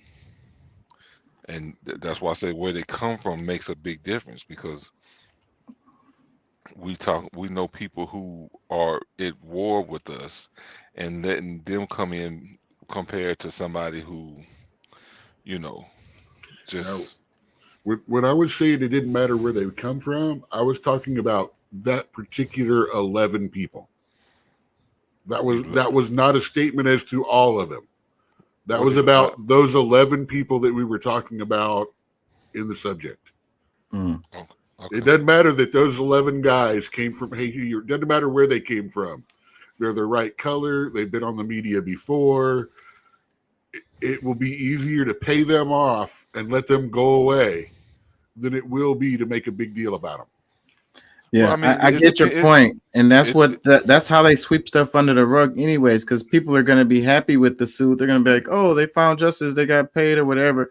But then they're still going to stop any Haitians from coming in. They're probably not going to let those people come in. They'll give them a check or whatever. Hopefully, they can spend it over there in Haiti. Yeah, how about sending them to Liberia? We can send them to Liberia, can't we? Yeah, we can random put, places. We can put Anywhere them but somewhere. here. And that's the thing. Like they could offer them. Like I mean, there's many things that they're considering. I guarantee you. Let me read this one. There's a whole bunch of empty apartments. There's going to be a whole bunch of empty apartments in Ukraine and Palestine here in about 3 or 4 more years' time. Well, Palestine is destroyed. Talking about, it's empty Ukraine now. is too, pretty much. Let me read this one. It says, "Let me count the ways I despise this administration and the facts that people are clinging to them as the lesser of two evils." And I really have a problem with that. And that's the reason why I can't vote for them. Like, I mean, the lesser of two evils is evil. You know what I mean? Like, that can't be my motivation to vote for somebody. Like, I'm sorry. I just can't let that be. See, the problem is both sides have what I call deal breakers. I can't vote for you because you support this. It's just now I'm starting to go by, well, which one has less deal breakers than the other? Because they like all of them. I think most, like pretty much everybody has the deal breakers, but the ones who we don't really know the deal breakers that we will have against them don't even have an opportunity. For me, a deal breaker is a deal breaker. The deal is broken. I am as against men in women's sports and collegiate level and high school level as I am against, pre-evacuation of babies. I mean, they're both to me something I fundamentally don't like. But to be Is fair, that the new word? Is that the new term, evacuation? I don't know. I couldn't remember what it's called this week. Are you coining that? Not at the moment. I guess that would be pre-eviction, prenatal eviction. Let's play. Let's play Okay. this. You okay, you did that. You did It's that. like, get out. Hey, I got 30 days, don't I? No, you only got 14 now. Let's play this. Check this out. One, as the former ranking member of the Civil Rights Subcommittee under Chairman Raskin last session, I take great pride as a white female Republican to address the inadequacies in our country. I come from a district where rich and poor is literally black and white, black versus white on most days. It was a very beautiful speech by the gentlelady who, as she mentioned, was helped lead on the now majority side, the Civil Rights and Civil Liberties Subcommittee. But I think it's so exemplary of the point that she also oversaw the elimination of the Civil Rights Subcommittee on this committee, which really kind of gives the whole game away. We show up, we give speeches, we give flowery words, but at the end of the day, participate in the structural erosion of the rights and representation of people that are marginalized, women, people of color, people that just need to see their due process and civil liberties protected in this country. But I will move on. I want to say, number one, as the former ranking member of the Civil Rights Subcommittee under Chairman Raskin last session, I take great pride as a white female Republican to address the inadequacies in our country. I come from a district where rich and poor is literally black and white, black versus white on most days. It was a very beautiful speech. Excuse me. I'm over here eating. Hey, man, there's a reason that I've seen that black people don't go and you see this. They're saying rich and poor, black versus white. No, there's a reason that rich black people don't see them a lot, because you got two types. You got one, the type that gets the chains and the cars and all that stuff and say, "Fuck those motherfuckers, never helped me, so why should I help them?" And then the other one's going, "I don't want them motherfuckers to know I'm rich." So it says Representative Mays said that she takes great pride in her work on the Civil Rights Subcommittee. Representative AOC reminded her that she led the elimination of that subcommittee. So yeah, I don't know, man. These politicians, the way they talk, and they like to do these sound bites. It sounds really good or whatever, but you got to look at how they vote. You know what I mean? What stuff they really uphold and what stuff they block or whatever. Those fancy pretty words don't mean anything when they Well, see, and that's I totally agree with that, and I think that the average voter doesn't really see from that angle, and they don't realize that some of the people that they support and try to are the ones that's really against some of the things that they would be for. But at the same time, we have to also ask that big question, why? Because sometimes these things are not given the full effort that it should, and they vote against it so that they can recreate it or find something that will replace it. But in this case, when you hear this Republican talking about, hey, how this thing, this approach of rich and poor is really becoming a question of black and white, sounds like her heart might be in a better place than some of the people that we trust and believe are Yeah, well, her heart could be in the right place, but then she goes and eliminates that subcommittee that's doing that particular work. So I don't know that her heart is actually in the right place. I think that she just wants to appear that her heart's in the right place. Well, that's an opinion, and that's until you can get to the core, the true answer to why you just gonna be there with with the same thing everybody else has, an opinion.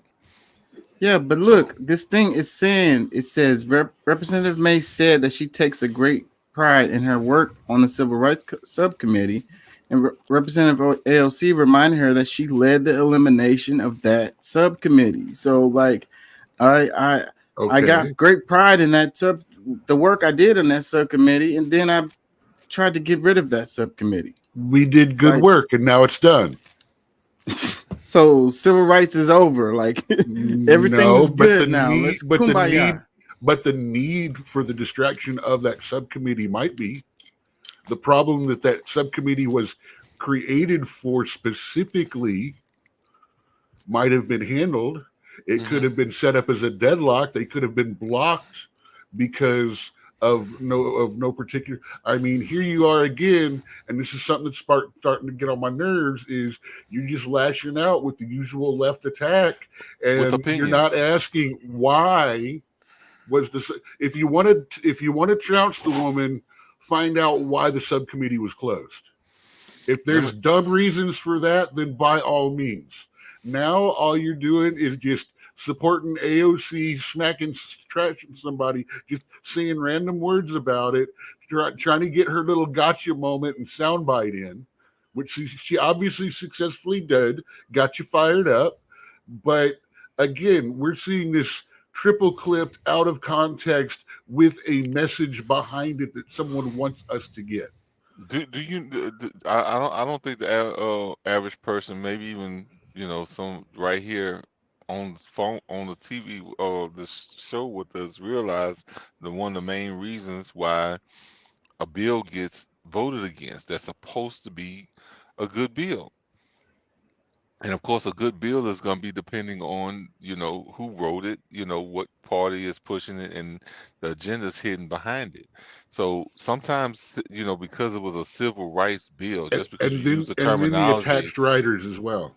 well, yeah, all of that. So it's like, okay, just because it's a civil rights bill and it's played up to be a good thing, doesn't mean that it really was. So I mean, we can't keep going. If you're not gonna read the bill and go and verify it and say, hey, and that it still could be based on your opinion because you might be far leaning with those people at the time. That still could be an opinion. It might not be good for those people that they're voting to use this bill on. So I think we gotta use more care with that before we try to talk about, oh, this person was bad because they voted against a civil rights bill. The bill may have had, you got to, give up your children at certain age to be prostitutes. I mean, ask more questions first. Check this out. Change about the Constitution. They want to radically transform it. The leader of this effort, a man named Mark Meckler, formerly head of Tea Party Patriots, now head of the Convention of States efforts, has said that they seek to roll back 115 years of progressivism. Now, that sounds like big talk for a guy in a bar or something, but the fact of the matter is they have been steadily doing this. Our side has not been paying adequate attention. And if the Republicans manage to get hold of Congress, and Mike Johnson is the Speaker of the House, he's a deep supporter. He unites both those wings of the Republican Party, the fossil fuel billionaires with the theocrats. And he will, I believe, and so does Common Cause and others who study this, convene such a convention. So this is something that would take away, has the potential in the various amendments they've proposed to undermine the fiscal basis of Social Security and Medicare, to undermine long established civil rights protections, to take away our capacity to protect the environment. So it could not be more serious. And it's something that needs much more attention from all of us. What do they want to change about the Constitution? They want to radically transform it. The leader of this effort, a man named Mark Meckler, formerly head of Tea Party Patriots, now head. So, and I think that this is the direction that we're going in, and they're winning when it comes to this stuff. What she's saying is they want to undo 150 years of progressivism, Voting Rights Act, Civil Rights. I mean, you name it. They're coming forward. Medicare, Social Security, food stamps, SNAP benefits, all of these programs that have come out, they are trying to undo all of that stuff. Stuff that they never could afford. Is you talking about? I mean, they wasn't responsible with the monies that they did get in there.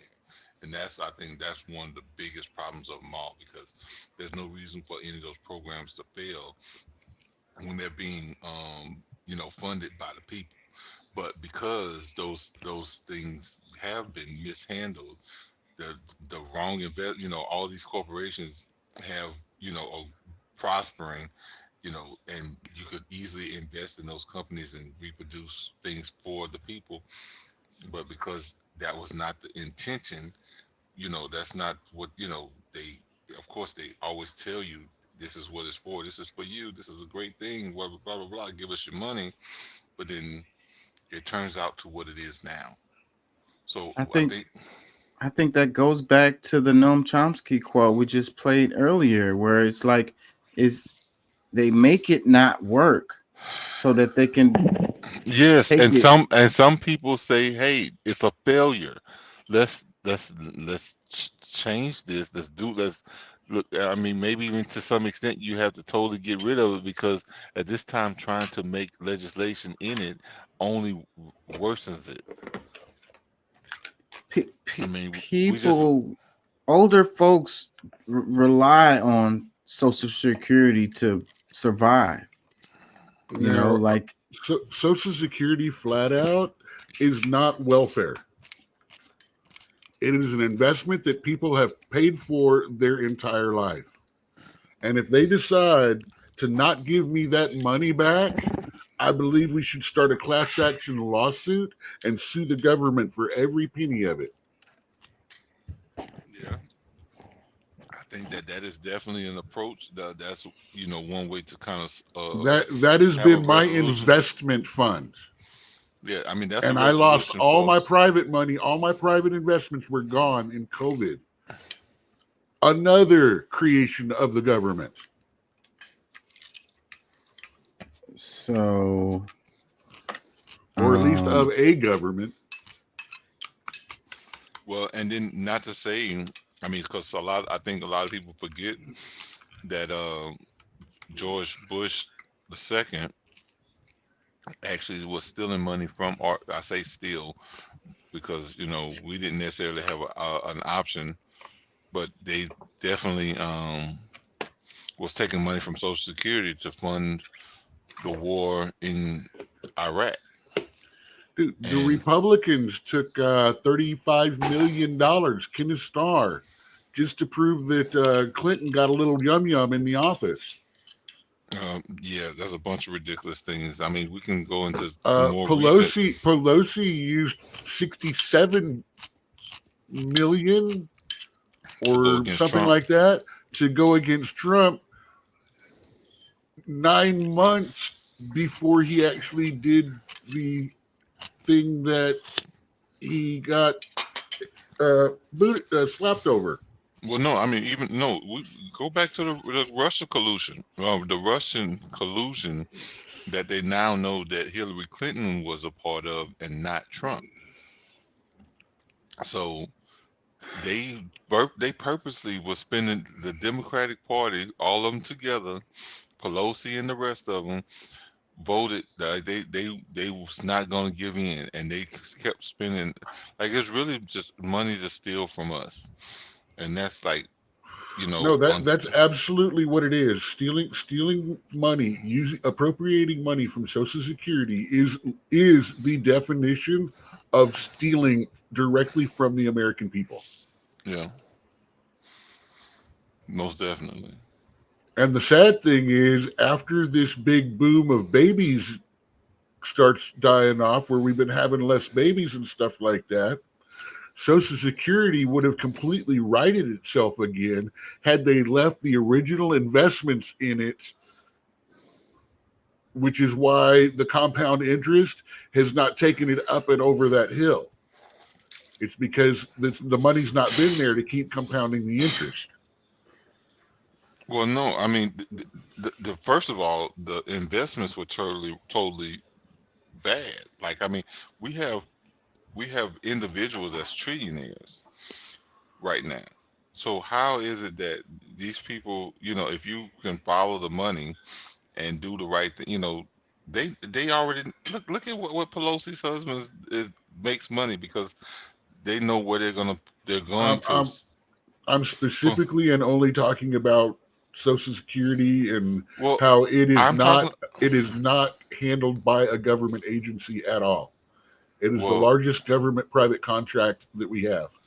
I understand, but the whole thing, what I'm saying is, I'm talking about Social Security as well, but I'm speaking from the point that it not multiplying the way it should. It's only been like diminishing and decreasing, and it's not because of the baby boomers. It's because they mishandled the funds. They Well, they used keep it for dipping things in they it. wasn't supposed to. Yeah, because they were removing capital. By removing the capital, it's not gaining interest, so it's that compound interest is not doing what it should.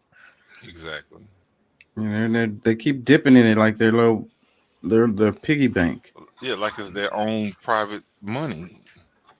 It's like their kids got a damn change jar and they need a pack of fucking smokes and a 6-pack. But see, that's that part is what I'm saying. Like, I mean, we all can make changes that will allow us to grow this country more ourselves if we stop letting those people handle our money. And that's like my biggest thing. I'm like, look, these people, they obviously don't know what they're doing. Like, your boy been in office, been in some form of office for 50 years, and No. he's just now getting to, because they say he was the brokest one in Yeah, whatchamacallit. but the point I'm making is that they make things not work on purpose so that they can say it's not working, so then we need to take it away. Social Security is a That's good clear. idea. But It's- no, it- that's clear. I hear what you're saying, but if us as a people, we can do some other thing. We can make it social investment property or social. We can do something different. But this whole thing that we allow them to control and have say over, we have a different setup where people who can be imprisoned for doing the wrong thing with these funds, because we're not holding these people accountable for their misaction. Well, I'm all the way on board with that. Yeah. Let me play No, this. the funds are Treatment. actually held pretty well. I mean, they're not making like super great interest, but they've been making what is considered a market steady interest rate the whole time. The company handling the money does very well with it. It's just government keeps taking money out of the bank account All right. to use on shit. If they would leave it the fuck alone, it wouldn't be in danger like it is now of running out. But that's why I say mismanaging it, because like you know, Well, if you're gonna take from you can't blame the company managing it. That's Congress. The idea was there was supposed to be a wall, a protection wall in there. Congress was not supposed to be able to access those funds at all. I hear you. Are we saying that it's not being mismanaged? No, No. because I mean, I'm not saying the management company. We're talking about No. the people who threw this up as like the same No, entity. we have someone with the debit card to the account that's an unauthorized user is what's going on. Yeah. Yes, exactly. Right. We agree on that. I like that analogy. That sounds better than what either of us were trying to say. Let me play this. Treatment, and I'm not going to ask again, just this last time, criminalizing it. Well, Would it be constitutional? I think there's a clear answer. but Senator, I've repeatedly said, as has every other nominee who sat in this seat, that we can't answer questions in the abstract. That would have to be decided in the course of the judicial process. With a case, some legislature would actually have to do that, and then litigants would have to come to court. There would have to be briefs and arguments and consultation with colleagues and opinion writing and consideration of precedent. So an off-the-cuff reaction to that would just circumvent the judicial process. Well, again, I'm disappointed. I think Tracy would find that response somewhat chilling, because she and thousands, maybe millions of women, potential parents, would be horrified to think that IVF treatment could be made criminal. IVF treatment, and I'm not going to ask again, just this last time, criminalizing it. Well, would it be? So it says Trump appointed Supreme Court justice refuses to rule out imprisoning women for receiving IVF, making it a criminal offense to use that. IVF is the shot.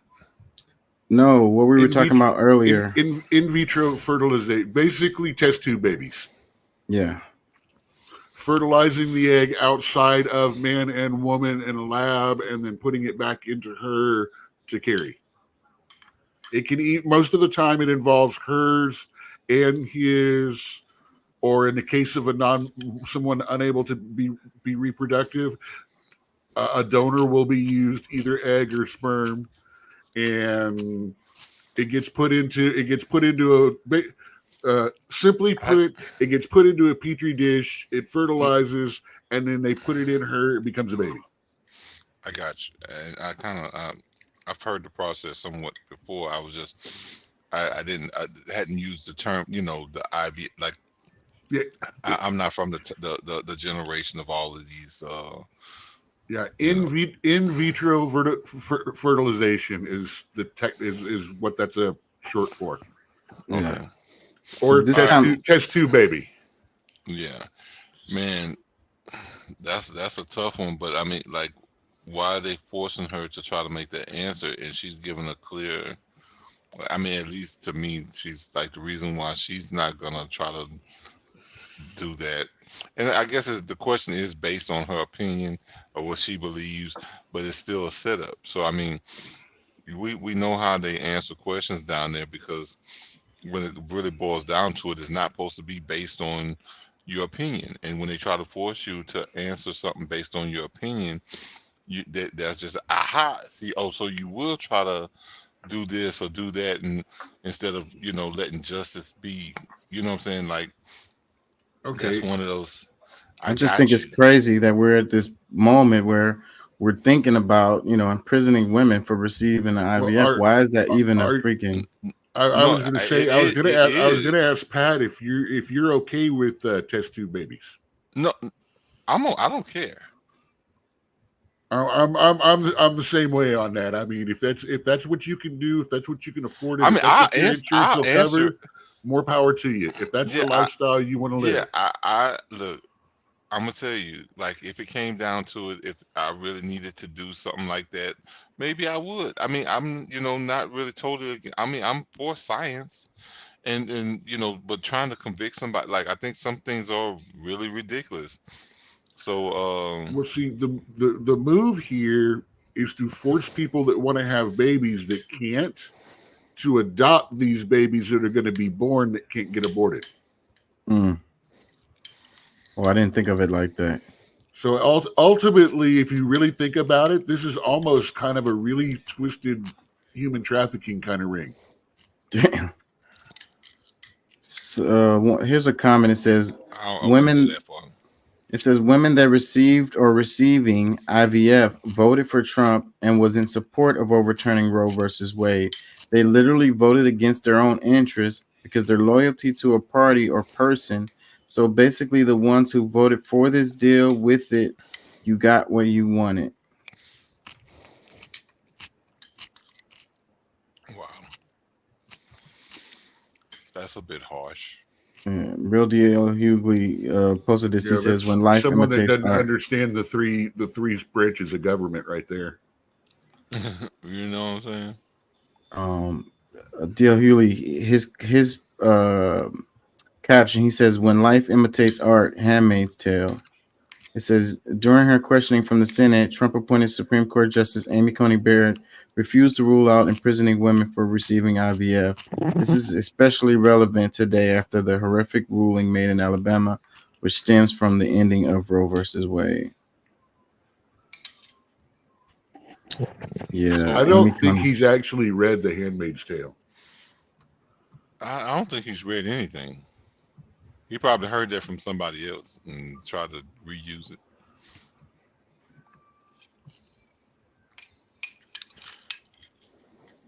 Let's But that's my do opinion. let's do this one. Autistic, and I don't want him out here. I'm just tired of going through garbage and looking for kids and boo. And they are trying to push us all out. I do know that.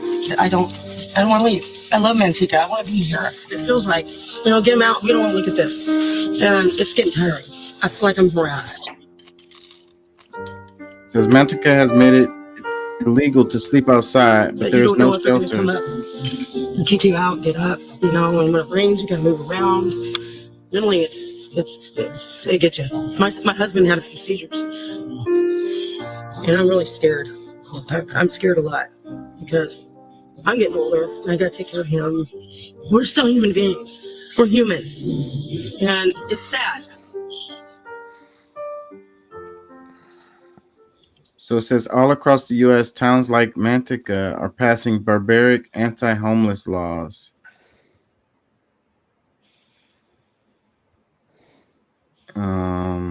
It says Manteca has made it illegal to get recyclables out of the trash.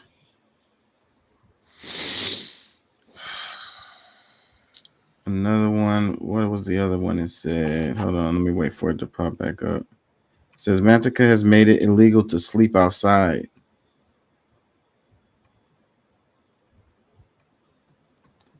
It says, but there is no shelter for most to go to. So it says city governments are criminalizing survival. U.S. cities with a high number of people without housing keep passing new laws to push unhoused people out of view. Camping is often banned, as well as sleeping in public and living in vehicles. People are routinely evicted from encampments, many losing their belongings. Yeah, so there's a push to further criminalize homelessness. It's criminalizing being poor.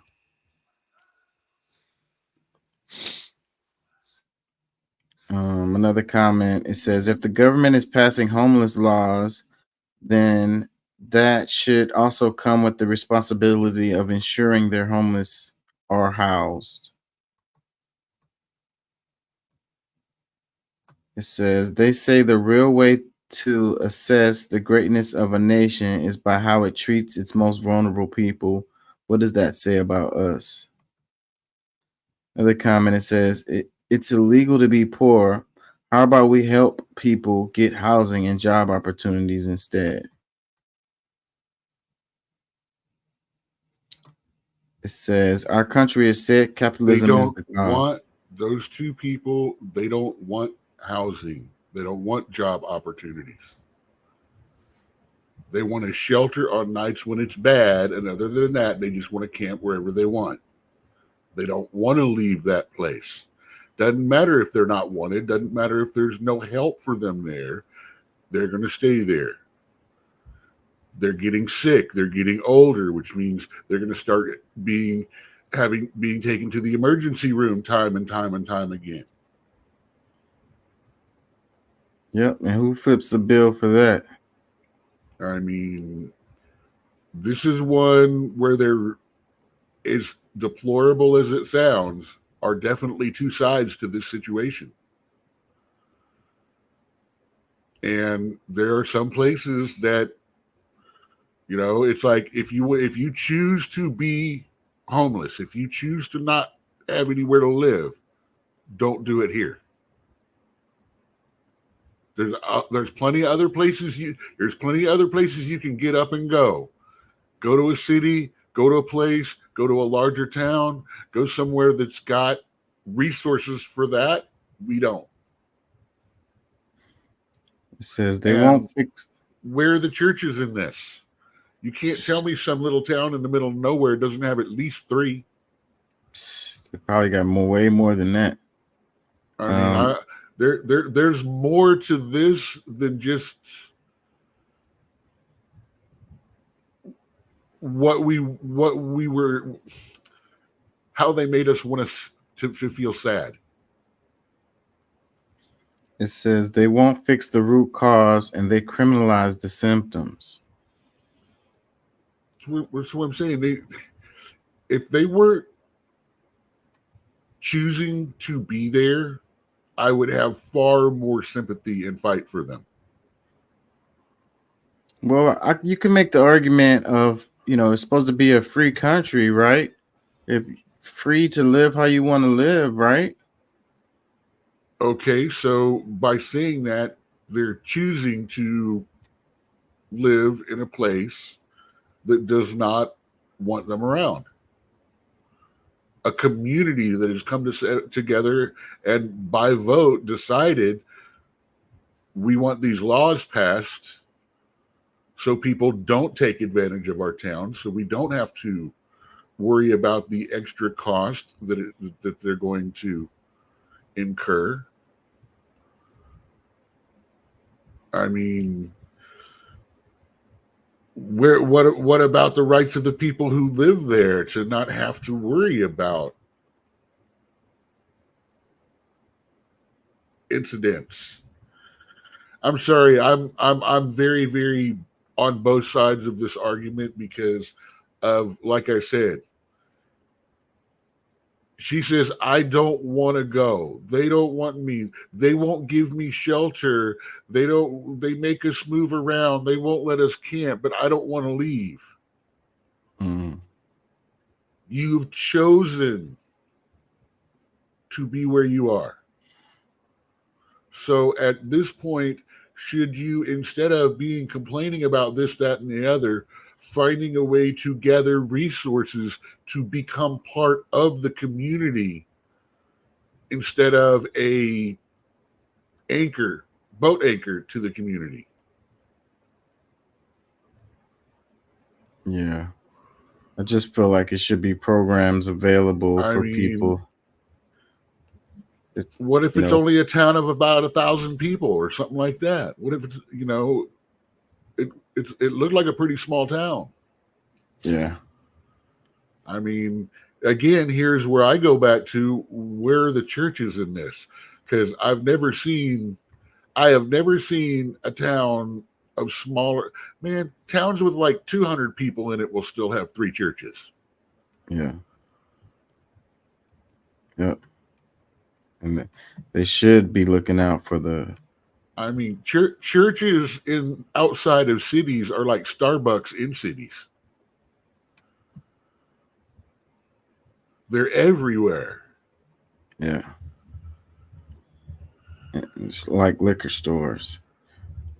Let me read this right quick. It says, still no word from Mike and Karen Pence, who have 3 children they love conceived by IVF, about the Alabama Supreme Court decision, which would basically ban the process. So Mike Pence has 3 kids that they got from IVF, which the way things are going, they wouldn't be able to do. Yeah, of course they would. They just go down to Mexico.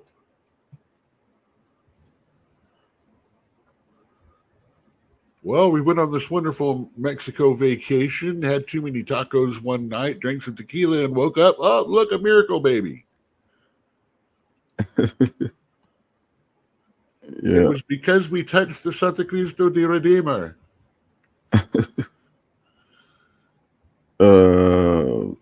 I'm not gonna stay on here much longer because I'm getting tired. I ain't gonna lie, but I'm gonna do a couple more before we get out of here. Let's see. Check this one out. The end of democracy. We're here to overthrow it completely. We didn't get all the way there on January 6th, but we will endeavor to get rid of it and replace it with this right here, because all glory is not to government, all glory to God. This was the lament of folks like me who saw what Trump was going to do to the Republican Party. He was not only going to convince conservatives to jettison the conservatism, but maybe even Christians to jettison the family values, the morality, the Christianity. They're just sort of singing to the cheap seats and using Christian word salads to key into the base, but they don't actually have to perform. They don't actually have to be good people. They don't have to have good policies. They don't even have to govern or win in this case. So it's a total upheaval of what has been conservative orthodoxy and what has mattered to the Republican Party for a long time. Welcome to the end of democracy. We're here to overthrow it completely. We didn't get all the way there on January 6th, but we will endeavor to get rid of it and replace it with this right here, because all glory is not to government, all glory to God. This was the lament of folks like me. Yeah, that's one of those ones that was clipped a lot, and I would that this clip has been floating around the internet for a while, so that's why I wanted to share it, but the way that was clipped, I would want to hear the context on that, because he could have been, he could have been, what's a good word for that? He could have been like using sarcasm or whatever, it could have been, it still sounds really bad, I thought it was hilarious. Yeah, he could have been joking. That's what another thing I was going to say. I hope to God no one takes him seriously. Yeah. But at the same time, there are people that heard the same speech that you and I did that said 45 told them that they could drink bleach and get rid of the vid. Yeah. So now after that, and don't forget all the people talking about how when 45 said coyotes were moving people all across the border, how many people were like putting memes of pictures of babies on actual coyote pictures going, this guy doesn't know anything he's talking about. Yeah, I hate the internet sometimes. Let me read this. It says far-right conspiracy theorist Jack Posobiec told a crowd gathered at the Conservative Political Action Conference that his goal is to overthrow democracy and replace it with Christian-based ideology, gesturing to a crucifix necklace in his hand. CNN's S.C. Coop shares how this signals a total upheaval of conservative orthodoxy. Yeah, I don't know, man. The evangelicals' power has grown a lot in the conservative political sphere, I would say. And when we're trying to talk about separation of church and state, and then on one hand we're trying to put the Ten Commandments in the classrooms or in the courtrooms and stuff like that, it's crazy times that we're heading into now. People always want to jump on religion, and it's like, and religion is always like an excuse to do terrible things, I would say. I don't like that. I don't like it when people start mixing politics with religion. Let's keep those separate. The whole idea, and this is, I've actually written a sermon about this.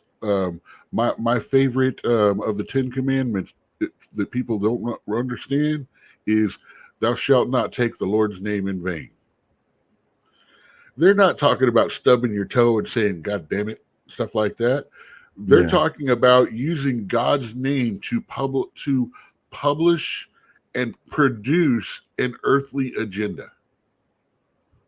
Because if it is an earthly agenda that they are pushing, something that the people should do and stuff like that, then that commandment is not coming from God.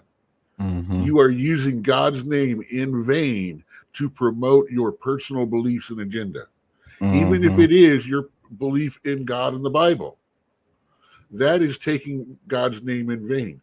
Taking God's name in vain is saying, send your money to the Lord. Here's my address. Yeah. That's a church that doesn't at the end of the year have no money in its bank account and has to start from scratch again because they made sure every penny that was not needed for upkeep that year went to good works. And I'm not talking about the Jag on the 3-story, 8-bedroom mansion on the south side of the new church, that holds 1,500 100 people and can broadcast to 17 different countries, you know, that you guys paid for with your tithes. Thank you. We can get the word of the Lord out to more people. We can reach so many more bank accounts this way. Thank you. Let me read this comment. It says, "Isn't our democracy founded on the principles of separation between church and state? I agree there is nothing Christian about their current platform, espousing control, divisiveness, and hate. But why is this extreme religious dogma even tolerated in 2024? Keep your church out of our politics. It is un-American." I agree with that last line a lot. Keep your church out of our politics. It is un-American. But they have this stuff where they're talking about like Christian nationalism or whatever, you know, and they really feel like they're doing the right thing, you know, and they feel like that's the right direction for the country or whatever. But again, the whole experiment of the United States was about, you know, separation of church and state and allowing people to worship, you know, the way they please, you know, and without being persecuted for the way that they worship or forcing people to worship in a certain way or whatever, you know. And I don't know, it seems like we're getting away from that. And then you have so many people saying that, you know, the United States is a Christian nation. And it's like, where did that come from? Where are they getting that from? How did they come to that conclusion? Hello? Yeah, we can hear you. Okay. Cool deal. Yeah. We were talking about half of them Right. believe that most of the founding fathers were Christians, you know. Most of them were technically kicked out of the church. I mean, because they weren't Catholics, they weren't King James's boys. They wanted to get away from the whole people standing on a pulpit with a whole bunch of gold wrapped around them going, this is what the book says. You will listen. You will do as you're told because I was told, because I'm the only one here that can read. Right. And that's what they were trying to get away from. And it seems like we're going back to that. And they were all actually men of God, not necessarily modern Christianity. But they had different ways of worship. They all believe that there was a God, there's a higher power out there. And they all agreed that how you reach that is your own specific journey. And there's two things that they said are the main thing that our whole bit is based on. No God and no man will control all the people again. Mm-hmm. We will give reverence to no God. We will give no reverence to any king. Yeah. And we will not allow our tea to be taxed. But Jesus is king, though. Well, you know, we at one point were almost a 90% Christian country. Yeah. I don't think so. Some of them, and I'll tell you, some of Southern Baptists, they're going to hold out for a long time too. You said 90% Christian? I would say probably, yeah. No. Yeah, nah. I think we got more. What's the right word? People that remember, I'm secular. I'm talking more 20s, 30s than I am talking. We got to realize 90% of our immigrants that were coming over were also Christian of some sort, be it Orthodox, non-Orthodox. Well, there's always the Jewish people too. I forget them. So Yeah. I'll go like 80%. A lot of Muslims, a lot of I Buddhists. think Christianity might be at about 30%, and then way more than that. No, bro. I, No, I, there's people that say they Christians. I'm but talking they not. historically, not today. yeah, I think we got a lot of secular folks. I think that's the majority. Since the 60s, the number of people who actually, I would say, follow Christian beliefs or direction have probably dropped by 60%. Because people are splitting off into a lot of agnostics, just being deists. Hey, there's a higher power, but I don't know much about it. You've got the people that are doing more of the there's a very large young movement of the mixing of Christian and Jewish mythology in together. You've got the spaghetti monster, you've got the Luciferianism.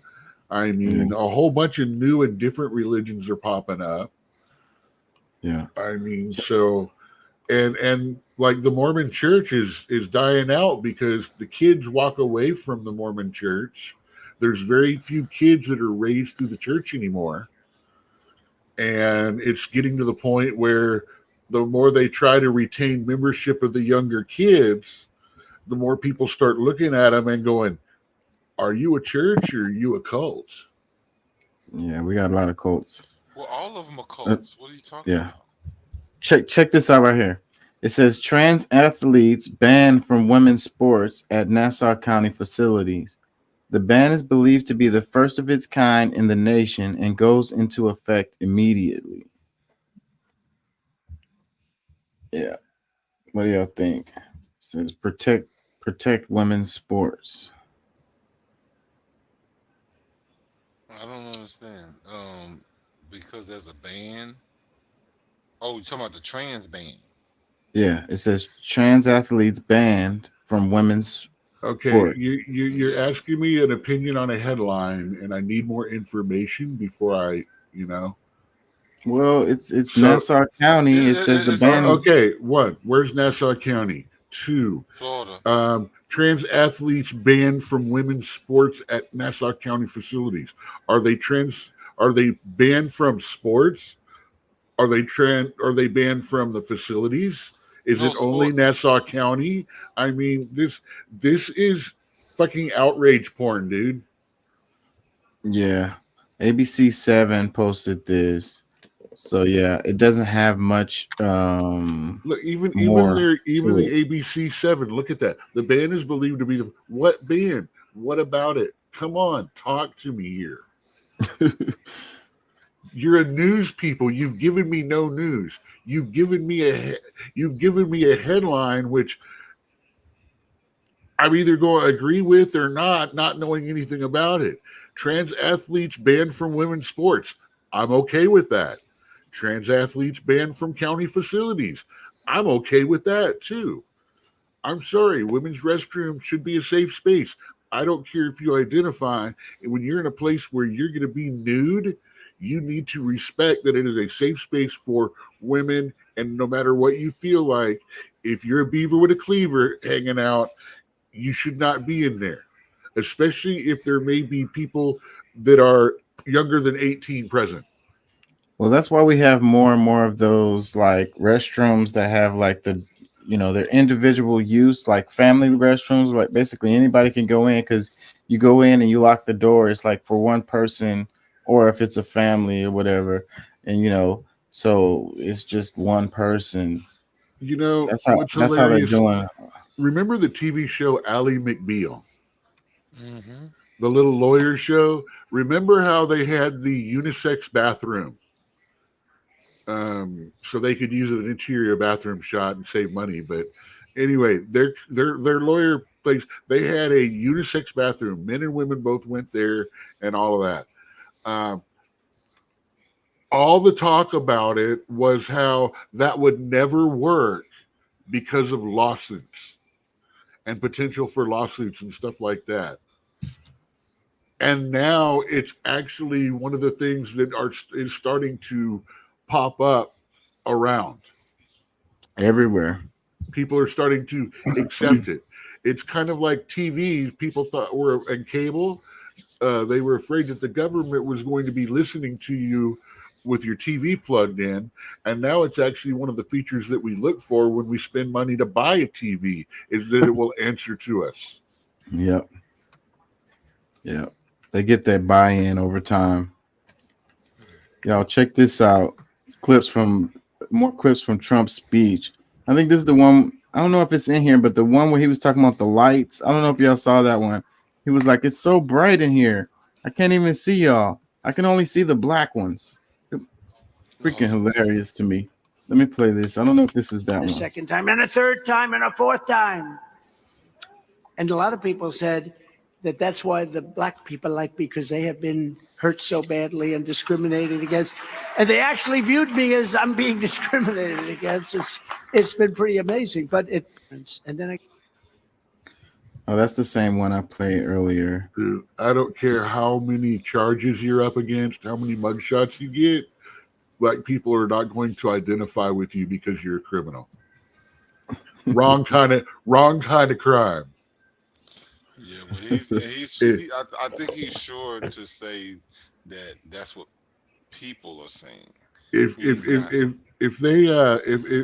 they caught him trying to rob a jewelry store or something like that, that would give him actually more street cred in the black community. That's not true, man. Now, that's some bullshit racism right there. It sounds very fucking racist. That now we That's an Ice-T joke, man. Okay, Ice-T. Fuck Ice-T and whoever. That's how he got his start. No, he didn't.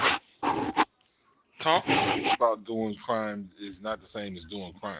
No, he actually admitted it and has talked about it himself, how he went from gangster to jewelry store robber to musician to one of the first successful black heavy metal bands to ironically being one of the longest running black members of a TV show about being a cop. All right. Well, you know what? It takes a lot. I admire the man. You got to understand. I throw references to him all the time. Without context, that is a very bold statement or comment to make. So without context, that is exactly what they're accusing him of by making the statement like he is, of being a very bold move. Saying that, that's basically what he's trying to say is, I'm getting more voters from the black community because I'm being picked on, because I'm being persecuted by the law. The words is discriminated against. Yeah. And that's the part that black people relate with, because we get discriminated against whether you're rich or poor. It doesn't really matter. Like, it's all about, trying to subjugate you, bring you down to, bring you down however many notches. But I mean, that's fine. I prefer that discriminated a bit more than, I'm sure. Yeah, he said he was going to play it later. So yeah, I was looking for the other clip. I thought that was that, and I played that earlier. So yeah, he's hitting the keywords and stuff. Yeah, I'm avoiding them deliberately.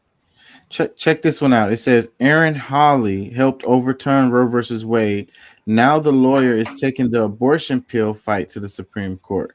It says when the name Hawley comes up, Aaron might not be who comes to mind. You might think first of Republican Senator Josh Hawley, who often appears in headlines, including on January 6, 2021, when he raised a fist in solidarity with protesters shortly before things turned violent at the Capitol. Meanwhile, Aaron Hawley is often still described simply as Josh Hawley's wife, but by some accounts, the 44-year-old lawyer is having a far greater impact on American law than her lawmaker husband is. Aaron is a Yale Law grad and former Supreme Court clerk who spent the past 3 years as senior counsel at the conservative advocacy group Alliance Defending Freedom. There in 2022, she was part of the team that got Roe versus Wade overturned, the most consequential Supreme Court abortion case in the 50 plus years since Roe itself was decided. Now, Aaron, the lead attorney on the next most important abortion case, an effort to restrict mifepristone, a pill that currently used in more than half the abortions in the U.S. She has already argued and won at least partial victories in 2 lower courts, and the Supreme Court is set to hear oral arguments next month. Whether or not Aaron herself does the arguments, she'll be a key part of the team trying to persuade a conservative majority SCOTUS that a drug used by millions of women over 2+ decades with a rate of serious complications of less than 1% is too risky to be accessible. Aaron is a person who's moving the bill in different ways for the conservative movement, said a conservative lawyer and long-standing acquaintance of Hawley's who declined to be named for reasons evident in the next remark. Josh is a show pony. Aaron is a workhorse. It says, we analyzed her public appearances and writings and interviewed former classmates, colleagues, even critics to help illuminate the thinking of a leading figure inside the most important organization battling for religious conservative causes in the American court system. So, yeah, I didn't know much about this lady at all. So that's crazy. It's always these people that's kind of behind the scenes that get more stuff done. And here's an example right here. So now she's working on the pill. The abortion pill. She wants to get that out of there. I wouldn't be surprised if they end up being successful at this. They were already making moves to restrict it from being able to being mailed or whatever from other states where abortion is illegal or whatever. I think this whole thing, that a big issue with this Roe versus Wade deal is leading to the states versus the states, which is what led to the Civil War back in the days, so that's something to think about. So, but then you got the Republicans who are pushing for the nationwide ban of abortion. Then that will be forcing the states to comply to something that the states don't agree with. So then that goes against what they like to argue as states' rights all the time. So it's like the Republicans are supposed to be the party of states' rights, but that doesn't fit with the nationwide abortion ban. But here's where this Alabama battle taking place about, is a fertilized egg an actual child in the eyes of the law? We already have the precedent of if you kill a woman who's pregnant, it's 2 murders. So an unborn child technically already has rights for protection of life under the law, because you can't murder it. So if it's considered to be that state at fertilization, like Alabama's saying, then Plan B would be illegal because it would be murdering it the next day after fertilization already takes place. Mm-hmm.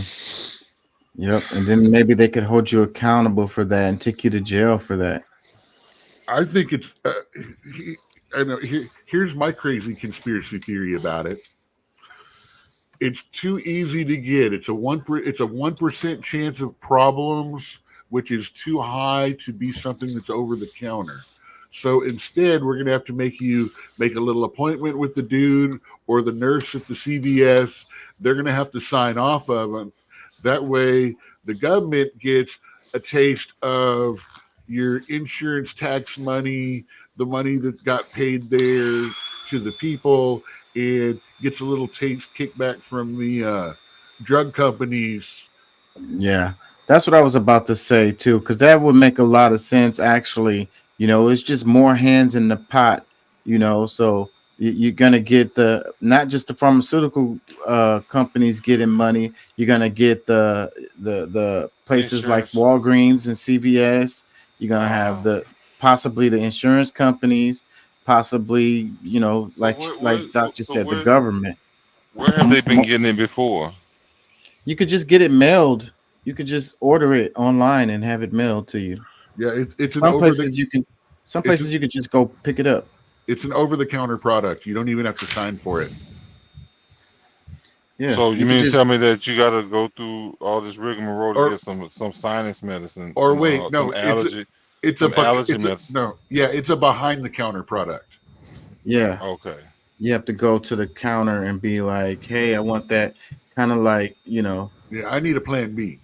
yeah, and it's back there. And But they'll that give it might to have you. been their plan A. What do you mean? It's called Plan B, but it's some people's Plan A. Like, this is what I'm gonna do if this happens. Well, they are a hell of a lot more expensive than condoms by the box. Yeah, they're expensive.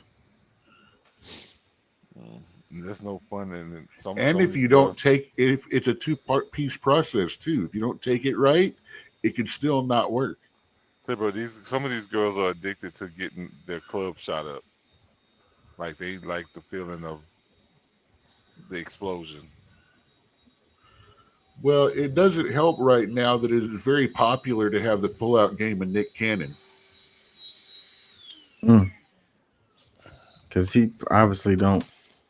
No, but He's man, worse y'all- than you, Chaka. It's good as a joke, but I mean, he's purposely doing these things. He's got contracts before he does this with these girls. Yeah. Yeah, he's trying I to think build the young people, build an empire. He's part Let's of a do breed- this one. He's part of a breeding cult. Okay. It's the other side of Let's do eugenics. Let's do this. are getting more and more untenable in terms of just sort of surviving. I mean, financially, I don't know, it's kind of getting horrendous. It's kind of a bit of a joke, really. We're paying so much money into tax. I live alone. I pay $1,200 in rent on my own. I have a full-time job and a part-time job to survive. I've got 2 degrees. And I think for young people, everyone's becoming quite disillusioned with the fact that we all work our asses off and we've got nothing to show for it anymore. It's kind of the sad thing. Brighton obviously is just as expensive as London because we don't get the London waiting. A lot of us live kind of slightly, paycheck to paycheck. I certainly do. It's halfway through the month and I've got like a $5 in my account. So it's sad for young people who are working their asses off, particularly people who have graduated from uni here and done all the degrees. And it's a shame. I think Tory rule has got a lot to answer for, let's be honest. I think for young Yeah, and I think that the At United least you're not States. in debt for those degrees. Yeah, because I was about to say that people are in the same boat, but that is a different deal because you got to pay interest on that shit, and So them at damn least bills you- come every month. At least you can go to the doctor when you're sick. Yes, there you go. There goes another one. There goes another one. So it says Brighton woman But spills that's why out. the government gets 40% of your fucking shit too. Yeah, so maybe with her talking about paying $1,200 a month for her rent, maybe it hurts her more than it does somebody here in the States, because of the taxes that they have to pay. So, but the prospect of the young folks is pretty damn bleak, telling them to go to school, to get a degree, to get a job, to get paid $12, $14 an hour. Don't make any sense to these kids, and it don't make sense, and then with the situation where you can't buy a house, you can't, the credit card debt is crazy, the freaking student loan debt. I don't know, man. The price of groceries. There's this guy is trying to tell people that they should eat cereal for dinner now.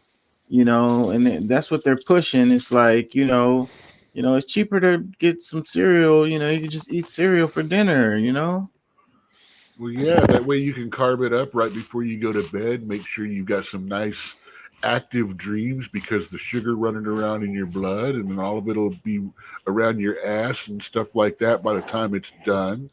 You'll be able to start having to pay $800 a month for your diabetes medicine by the time you're fucking 27 because you live in this 15-minute city where everything is so fast and convenient to you that all you got to do is sit around on your ever-enlarging ass getting Taco Bell delivered to you. Yeah.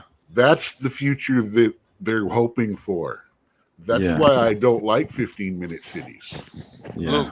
Look, this is one of the reasons why I like the guy that is running this almost, well, pretty much a no name until this week for me. Dr. Malcolm Tanner. He was just recently in Louisiana, you know, I guess you could say applying to be, you know, put on the ballot for president. And he's got some pretty strong things that he's saying he's trying to do. Some things I agree with, some things I don't. And I'm kind of in between, and I don't know, I think, you know, we all should try to, you know, maybe take a look at, you know, this dude, see what's going on. But he's average every day. I think he will be considered an African American, which I don't think that's ever happened in life, or actual African American that's been president, you know, or you know, actually running for president. Well, you what? These have dual citizenship. I don't know how that would work. You have to be you have to be born in the United States to run for president. Yes, but he's not an African. Like I said, he's No, you have to be born on American soil. You have to be born on American soil. So when I tell you that everybody that has ever been president were foreigners to, at some point, an African American really is the only one that, only people here that we could say, well, I mean, I guess depending on how you believe about the history, but because they'll say everybody's you know, a foreigner, but everybody is not. And African Americans are pretty much the people that are the closest to the not. You know, that's not from somewhere else. Let me play this. This is what I was talking about. Has always been quite affordable, and it tends to be a great destination when consumers are under pressure. So some of the things that we're doing is first messaging. We got to reach the consumer where they are. So we're advertising about cereal for dinner. If you think about the cost of cereal for a family versus what they might otherwise do, that's going to be much more affordable. The other places that we like to go is we talk about making sure we have the right pack at the right price in the right place.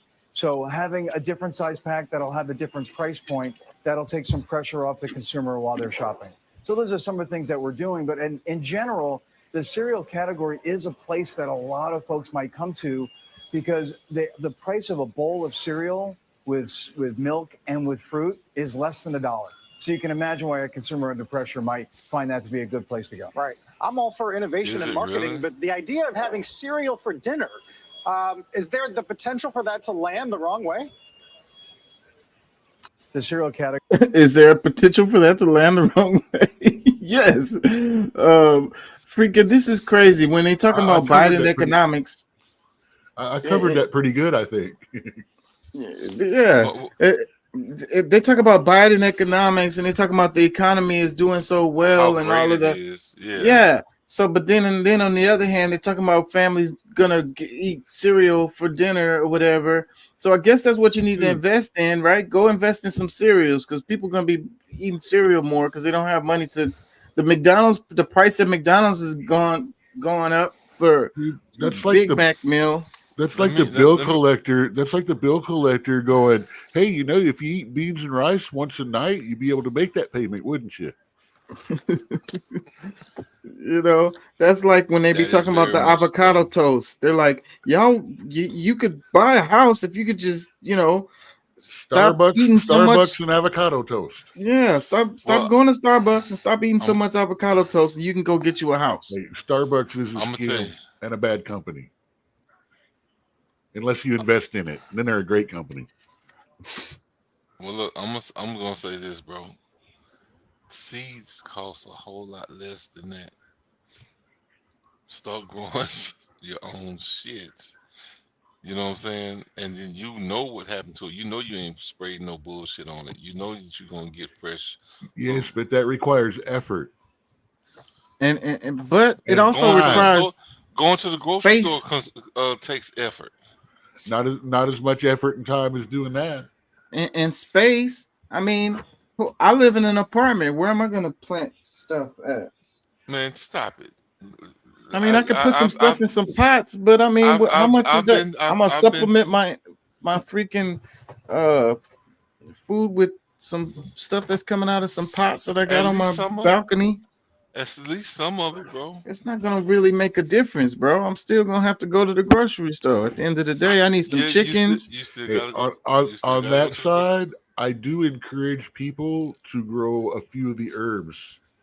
Yes, for and stuff like spices, that can be something. Say, grow you a couple of Well, aloe yeah, some- veras, mo- so you most got people aloe aren't vera growing around. anything.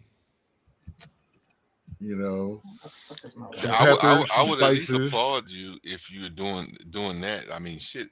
You know how easy it is to grow green onions, like bell peppers. Like, I mean, like, Dude, I've been living in a one room with 300 square foot apartment for the last 2 years. So, yeah, I just having not being Alright. able to touch the walls where I'm at right I'm now not in touch. is I guess I'm not in touch with reality. Because I mean, I know most people who are talking shit about having apartments and this, that, and the other has somebody that's close to them that has space.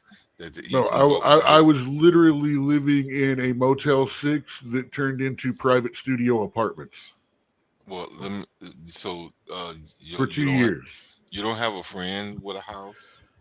If I had a friend with a house, I wouldn't have been stuck living out of an apartment for 2 years or out of a hotel. So you don't have friends. Not anymore. man. It seems like all the people I knew pretty much went everyone for themselves when the pandemic hit. I'm gonna cry for you tomorrow, Yeah. not tonight, because I'm too tired to do all that. Oh But, no, laugh about it, man. It's all good. No, I mean, no, I feel bad for anybody that doesn't have friends. There's a lot of people from my past that I know, and we still get along. Yeah. I mean, That's not the same as friend. Like I have the privilege and the blessing to have a friend that from the age of 2 to now. yeah. Well, not everybody has that, bro. I know, that's why I said I'm gonna cry for him. You Well, know, see, like, there's people I've known that I know that I converse with, but we're not. You know, we know each other, but we're not friends. Like, we know things about each other. We talk about shit.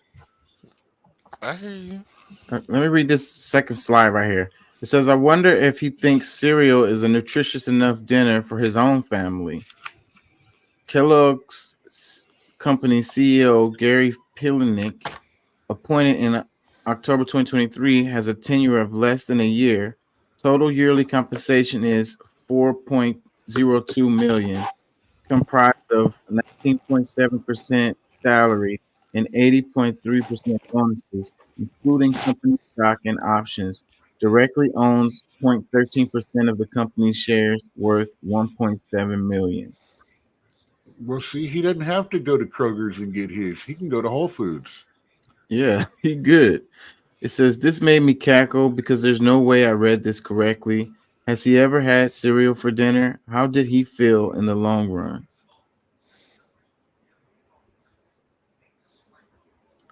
Yay, cereal for dinner, because we can't afford anything else. Dude, I mean, sometimes I'll choose that just out of the blue. You know, sometimes I might want some oatmeal or some cereal. Yeah, me too. I like cereal. I like There- grits. I mean, Me too. I like eggs. I'll eat eggs and pancakes or something, if I want to. When I But- was raising my kid, I would give my girl and my kid the food and stuff, and I would pop some popcorn and drink a glass of water so it would swell up. But it's a lot of parents out here, like they feed their kids and they'll eat what their kids didn't eat, because they just got enough food to make. They want to make sure that their kids eat, and they'll eat the leftovers. Exactly. And so, but this guy trying to sell the idea that it's cool to freaking eat cereal for dinner, like, I mean, that's so freaking, like, I can't even find the words. Not to say it's cool. Actually, hey man, eat cereal for dinner. But tagging along the fact that, hey, eat cereal for dinner because it's affordable, that's the fucking slap in the face. Yeah, man. That's especially to somebody who knows the possibilities. because I'm pretty sure you guys know, like I know, there could be some legislation that's done that, caps the raising of prices on food, and maybe even the being able to lower these Well, prices. I mean, it's a Two lot. eggs and a couple of pieces of toast is cheaper. And that's perfectly fine too. Like I say, I'll do that sometimes because I want to or whatever. But we got to look at this. Like, let's look at this. Part of it is, the conglomerates, the monopolies, right? Kroger's is about to buy Albertsons, I want to say, and they're about to become the biggest grocery store chain in the United States. And this is where price fixing come in, and this is where price gouging come in. There's a report that came out by, I want to say, the New York Times, and they said that 30 to 40% of the inflation that we've been going through was as a result of corporations price gouging people, price fixing. You know what I'm saying? So this guy he's one of the people. He's part of CEO of Kellogg. They got a monopoly. Kellogg owns like half the damn cereal labels that you see or whatever. You know what I'm saying? So then they can sit in a room and chop it up and decide what the prices are and make the boxes smaller and the amount less and add more sugar to it or whatever, and fucking be like, that's how we're gonna make more money. Like, this is what we're talking about here. These people, and they also that's also gonna clutter your heart up with the preservatives, the chemicals, all the red dye. I mean, well, not just the red ones, but all of the different dyes, all these things that they use in cereal that's killing you. It's like they're promoting you to eat something that's not already, not just already killing you, but that's to kill you even more, like faster, by having this as a meal for breakfast, lunch, or it's dinner. all made from Monsanto corn in the first place anyway. Yeah, so then you got the agricultural companies and the pharmaceutical companies all intertwined with each other. You know what I mean? Make them sick and then sell them the fucking cure. Like, it's so much fuckery in this headline that it's like making my head spin right now, thinking about it. Bro, I mean, but if you fall for the okie doke, I mean, it's really all your fault, because like there's science, there's evidence everywhere. It's not all my fault that these companies, it costs so much to go to the damn grocery store and they're price fixing and they're fucking charging me way more than I should be getting charged. Like, that's illegal. If you change your diet because of what they're saying about you should just eat cereal. I got you. I hear you on that. Because I'm not gonna do that. Yeah, I'm stupid if I do that. Like, I agree with you on that. But I just think that there was a time where they broke up. We have antitrust laws on the books. But look, all they have to be is enforced. Look, this is one of the things that but they've got two other companies that are in decent competition with them.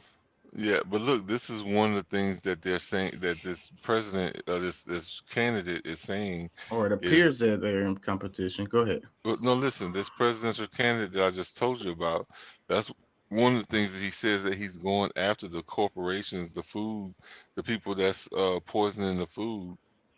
And because, I mean, a lot of, like, there's a countless amount of chemicals that's illegal anywhere else on the planet, any other country except here. So yeah, that's one of the things that he's going to go at right away. You have to go after the Food and Drug Administration, because they shady.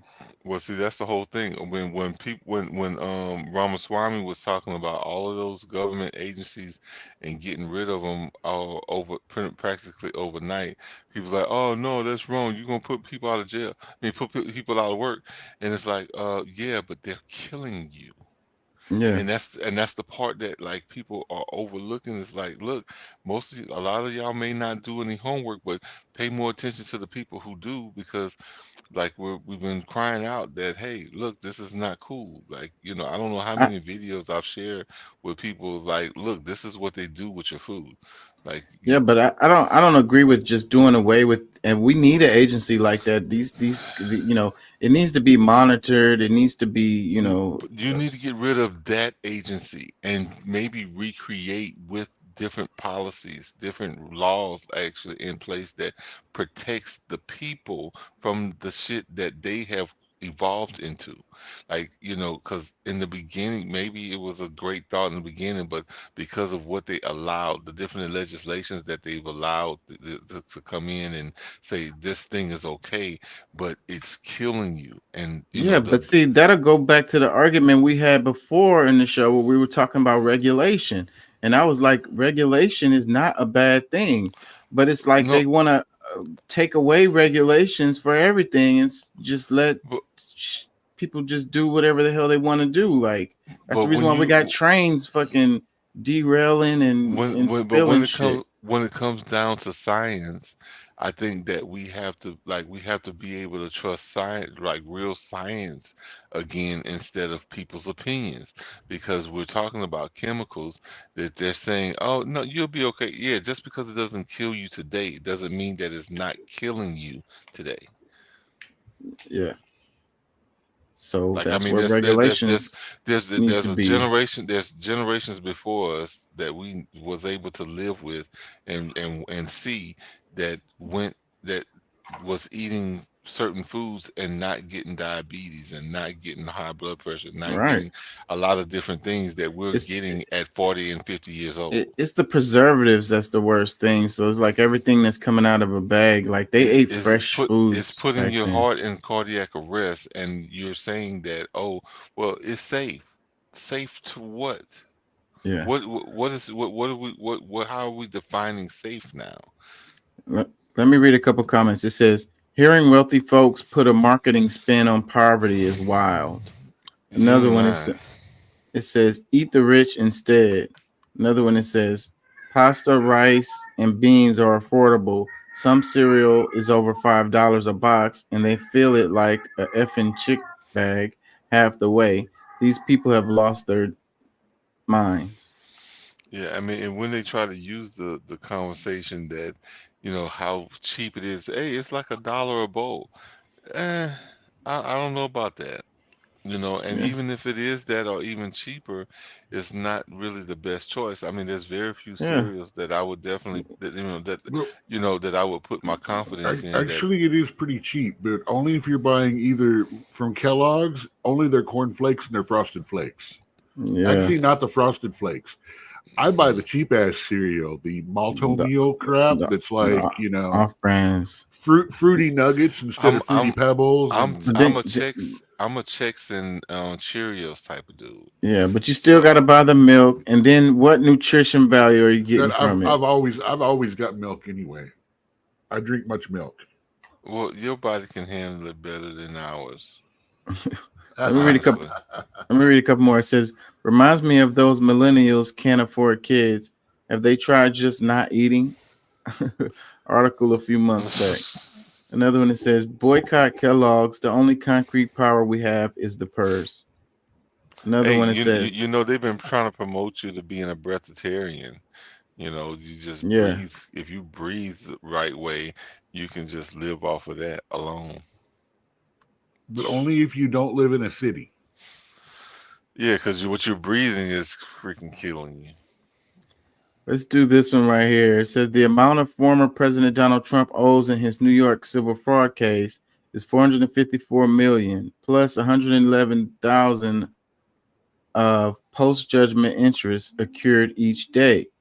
In New York, former President Donald Trump's bills are racking up. The judgment in his civil fraud trial was officially entered with the court today at $454 million for him alone. Plus, Trump is now accruing over $100,000 of post-judgment interest each day. This is on top of the recent $83.3 million verdict against him in the E. Jean Carroll defamation trial. Yeah, man. So let me ask y'all, do you think this dude has this cash Does Trump have the cash to pay this stuff? He doesn't need it. Well, nobody has the cash because that type of cash is illegal to have. You declare Chapter 11 restructuring, reduce all of your bills, stuff like that, and drop all civil liabilities, and then reopen under a new tax number. Yeah, I don't think that's gonna work because then they can go in and seize all of his because all of the assets only of the companies involved, which is New York, the specific LLCs. Yeah, so all of those Trump towers, all of those Trump hotels. Each one is going to be under a separate LLC. I don't know. I think if it's under his name, that's good enough for them to go and get it. And I think that's the direction that it's going into. They're going to start. Yeah, they got to find a way to take everything away from him. They're going to start seizing some assets to pay this debt. You're not going to be able to wiggle out of this. I don't think so. You'll be surprised. I don't see it. I think his lawyers are better than the state of New York's. I don't know, man. This is a lot of money. Freaking, I wonder how much his lawyer fees are with all of this stuff he's got going on. Yeah, man. I don't think this dude has that cash. I don't think he could get the cash. He would have to sell some stuff or whatever, and then that takes time, and then the interest is steadily going up. He's screwed, man. Like I say, I think they're gonna end up taking some assets, selling it at pennies for the dollar. He's gonna get screwed out of this. I don't think it'll stop him from becoming president, but it's gonna hurt his pocketbook. Well, his books have been hurt, I believe, and him, whether he has that money liquid or not, I don't think it matters either way. I don't think he intends to pay the fines, and he'll spend more time in court trying to fight whatever it is because that's who he is. So, I mean, I think that he can come up with the money, whether it's through the shoes or his base actually, donating and giving them monies. But Yeah, they gotta GoFundMe, but them shoes. Did he actually start? 454? I didn't. You said that Trump started his own GoFundMe. Is that true, or is that? I don't think he started it. I mean, it doesn't matter who started it. It matters. I don't see what it matters. It matters to me because when you say something like that, like, okay, now if his fans, his supporters and stuff started it, I have way more respect for him. If he started a GoFundMe to try to pay for his court shit, you's a bitch. Yeah, well, I mean, you got to find the money some kind of way. I mean, it is what it is. I hear you, but you got all these supporters and nobody's gonna do it for you or try to help you out. I mean, you counting on them to. I mean, honestly, I can't see him actually signing up for GoFundMe and asking people to come, help him out. That's exactly what he's doing. And those shoes aren't gonna cover that 454 million. Like, that's not gonna happen in no time frame. No. So that's a lot of money. So was that supposed to be a combined number of all of his properties, or is that just? No, that's what they're suing him because he made so much money related to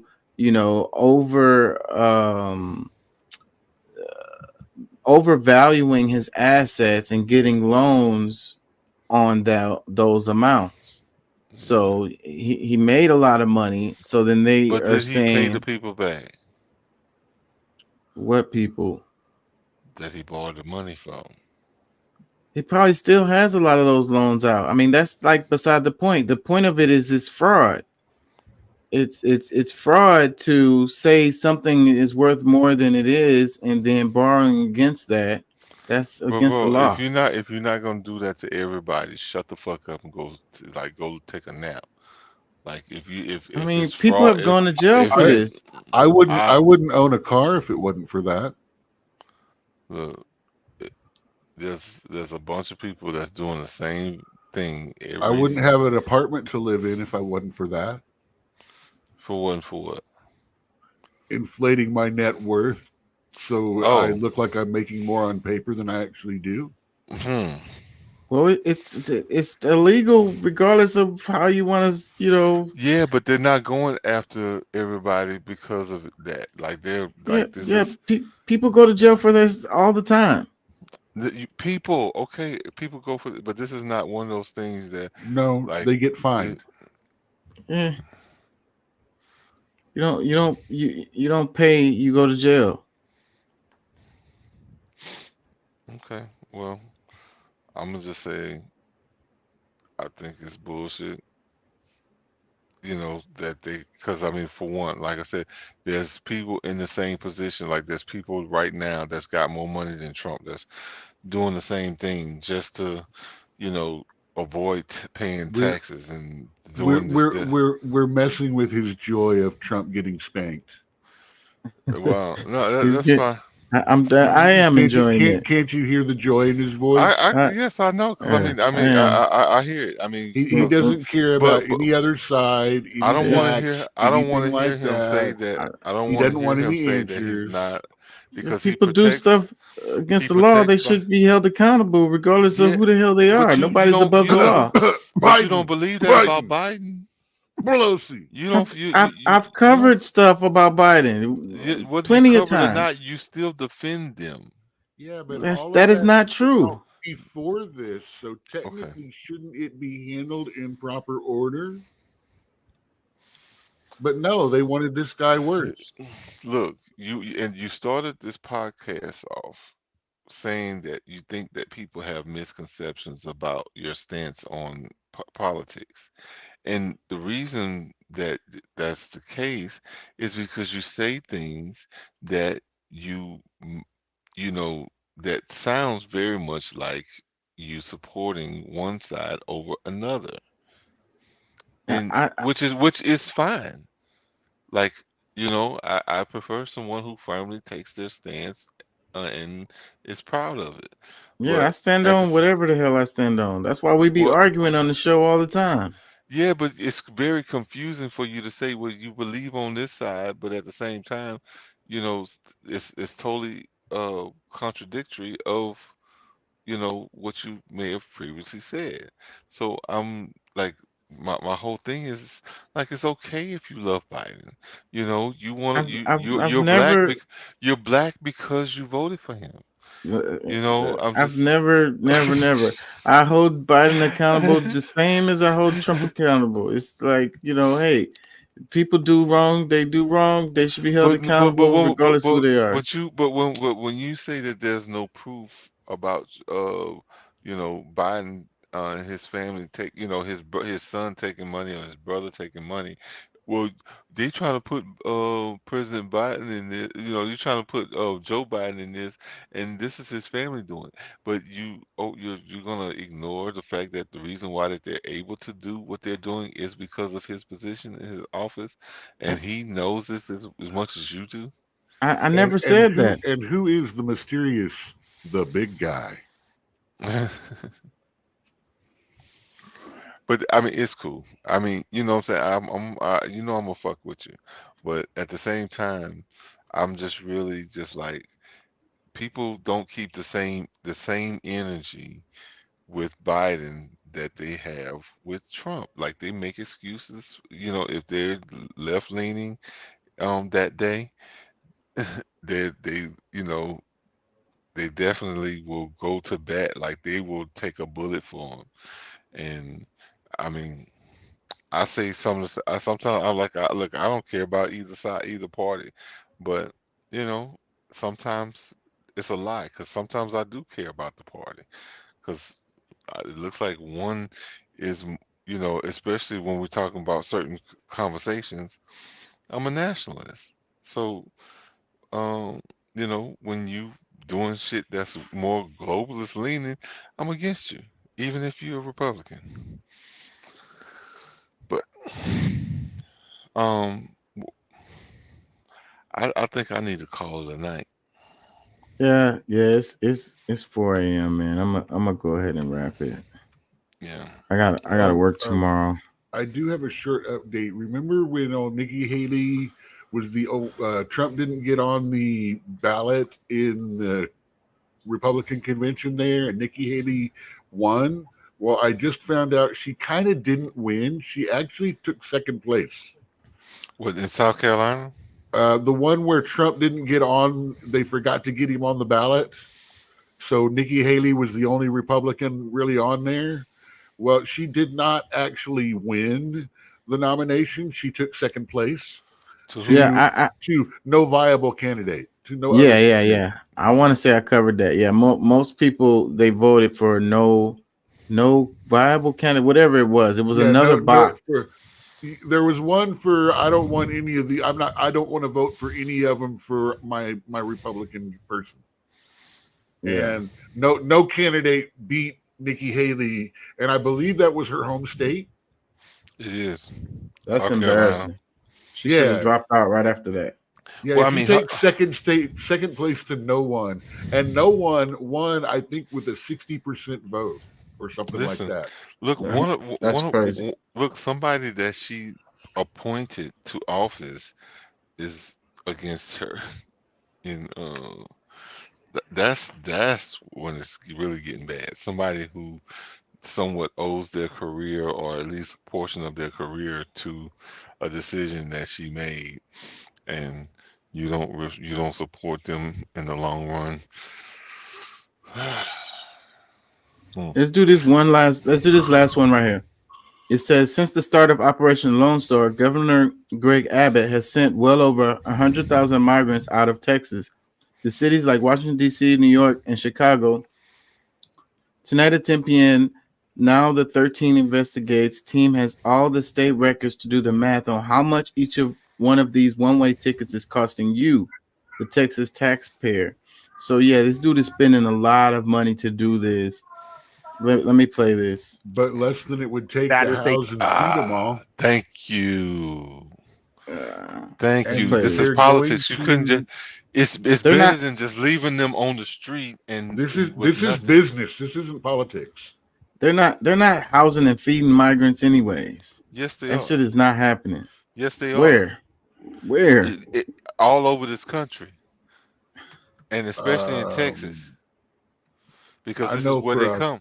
fact that we got bounced out. Do you see people on the? Do you see millions of people on the street? That's why I'm saying that shit is full of shit when they talk about those numbers of how many people coming in. It's bullshit. Where they at? Most of the people that's on the street are American citizens. How many apartments you seen in the more ethnic areas of the town with like 6, 8, 9 people living in a 1 or 2 bedroom? Man, you better come to Baton Rouge. I will show you where Those people are getting sent back. Those numbers that they come through where they talk about this, like, how would they even know? Let's say, they talk about 100,000 people coming through. Where is the records of that shit? If they're coming through illegally and they're coming into the country, then how do they get those numbers? Where do they get those numbers from? They get those numbers from where they show up at the places and then they get their asses sent back. That's where they're getting those numbers from. Well, we How know the else? term- Otherwise, they're just speculating and So pulling you're numbers out telling of me their ass. you're telling me absolutely not a single person gets through or around. No. Well, I'm We not get saying that. 100. You actually no, are. I'm saying where would they get saying the numbers where- from? If where these you're people getting aren't, the numbers, if they're yet sneaking you're- in, if they're making it you're in, saying- how would they get where would they get the numbers from? How many do you think are getting through? Chaka, You're not let- answering let that me say- question. let me- We're breaking down the answer to your question. But no, listen, I'm gonna tell y'all something, because I mean the usage of words is very compelling because illegal is, maybe not the perfect word to use because, Joe Biden went against the, Constitution and the proper way for immigration. So that's why the terminology of illegal, but pretty much made it illegal for them to do a catch and release. So we can, regardless of how you use it, the terms, this is something against what we know as to be proper protocol. So that's why it's called illegal. So is it totally illegal? No, it's really not. But we really have to, be careful to just say, oh, these people are not going through the proper the process to getting in, especially at this rate, which we consider to be somewhat dangerous. So If you're that worried about the whole difference between me saying illegal and undocumented, am I going to have to start asking your pronouns? yes, because now undocumented is probably the better terminology to use, but illegal, no, I'm not gonna say it's illegal because, like I said, his What I'm talking about is the numbers that they're pulling out of their ass about the no, numbers. they of they people know crossing the exact border. no, they They're know not exact pulling them out of their ass. Though. they They've know got records exactly of how many people. They know exactly who's How would they know that if they're coming through illegally? If They're you- sneaking past the border patrol or whatever the you hell. stop? Can How you would stop they your, determine those numbers? Can you stop your stubbornness for a minute and listen to there is a process. It's Do you called understand catch. math? It's called catch and release. They can't deport them. They can't put them in jail. They have to. When they come in, they can hold them for a little while. No more. I don't think more than 72 hours or whatever, just like you would for prison, whatever. And you have to let them go. So they have a specific count. Like they know exactly how many people are coming. Exactly. It's not true. That is true. There's no way. What are you talking about? They right there standing there watching these people pour in and not being able to do anything. They can't send them back. They can't deport them. Like they have a very close record. Yes, maybe there are some slipping through the cracks, but that's not as many as what they are able to count. And when they tell you that number, know that it's more than what they just told you. The border is like how many hundreds of thousands of miles across? Man, There's no bro. way. All right, look, there is way. What There's are you no talking way. about, bro? There There's is no way. way. They're using satellite fucking. I don't know. Like I just told you, when they tell you a number, no, it's more than that because that's the number that they've been catching. So And out of releasing. all of those numbers that came in, how many of them got sent back? What you talking about in the beginning, like with hate? 'Cause Processed and deported. None of them? Nobody's getting processed. Come on, man. Come on. We just did a story about the Haitians. Okay. You don't want to listen to anything. No, you don't see that there's a double standard in some cases. Like, bro, like, come on, man. How many of those don't out do of those this. numbers that they You're being throw stubborn, around, bro. You're being how many of stubborn them with this. people were sent back? How many of them were sent back? How many people got through that weren't caught? Yeah, I'm saying More than A lot more than got sent back. Yeah, how can you say that? There's no way to Because I determine live that. here close enough to the Okay, so border don't- that I read and I pay attention. Don't I trust know any. people from the community that actually is part of those migrants. I Don't talk trust to any them. numbers. I don't just sit behind a computer and read Instagram. Yeah, don't trust no numbers. Then don't come with no statistics ever. Oh, they just pulling them numbers out of the ass. Anyways, let's play this. Okay, Check it out. Check it. but I'm just telling you, you can't use statistics ever again. Okay. Look at that and say, yes, that is a high cost. But then they'll also say there would be a cost if those individuals stayed here in Texas. Political analyst Mark Jones says the moving of migrants has been political gold for the governor here at home. The Abbott administration is very sensitive to complaints by Democrats being attacked for effectively being inhumane. many Texans will look at that and say, yes, that is a high cost. But then they'll also say there would be a cost if those individuals stayed here in Texas. Political analyst Mark Jones says the moving of migrants has been political gold for the governor here at home. Yeah, the administration. Damn, they only played the clip. Anyways, it says since the start of Operation Lone Star, I already read that. I thought they were going to talk about the amount, how much it cost. Like I saw a clip about that, but they didn't say the amount here. But that's fine. But a one-way ticket if you pay $3,000, even if you had to pay $3,000, give them a first-class ticket or what, that's still gonna be cheaper than them staying here for a year, 2 years, shit, even a month. But see, then you've also got sending them to places like New York, who is now shutting down schools, forcing the kids to do home learning, which we saw how well that went during the pandemic. And they're using the schools to house the migrants that are getting overflowed. But look, nobody wants to look at this so- immigrant thing as a pandemic too, or at least an epidemic. Like this is something that's going crazy right here. Yeah, You know what I'm I saying? like the word epidemic better than I like invasion. Yeah, I mean, this is truly an epidemic because I mean, Well, if you're Abbott and you're shipping them to other parts around the country, then you're not helping the problem. You're exacerbating it. Man, stop it. What are you talking about? When you've They're already still here in the United States. They're Bro, not somewhere but else. listen- They're but in listen- another state. No, but listen. How is that helping? How can Because you, instead how of can you not give a hundreds shit of about your thousands own of people being paid and handled off of our taxes, the burden is spreading amongst the states. I thought you were a good socialist. They're still inside the United States. Yeah, They're But still instead here. of one but state Texas- paying but all Texas the is money supposed to for suffer. them, it's Is now Texas supposed spread to out suffer? to all the. Well, they're making the argument that it's an invasion. It's an invasion that you're spreading across the United States. You're not helping this problem. But It's to an all of these epidemic. sanctuary cities who've opened their arms to them, we're sending them there so we can spread the burden, the Chaka, why financial you being burden stubborn? out. What's Why you being wrong with stubborn about that? Those Why other are you- states, he's back in purposely school. doing this. He's other back, states- he's back in school. He always gets like this. No, those other states have no borders with the other stop countries. this. No, just hold on. Just let's make some just common sense. Why?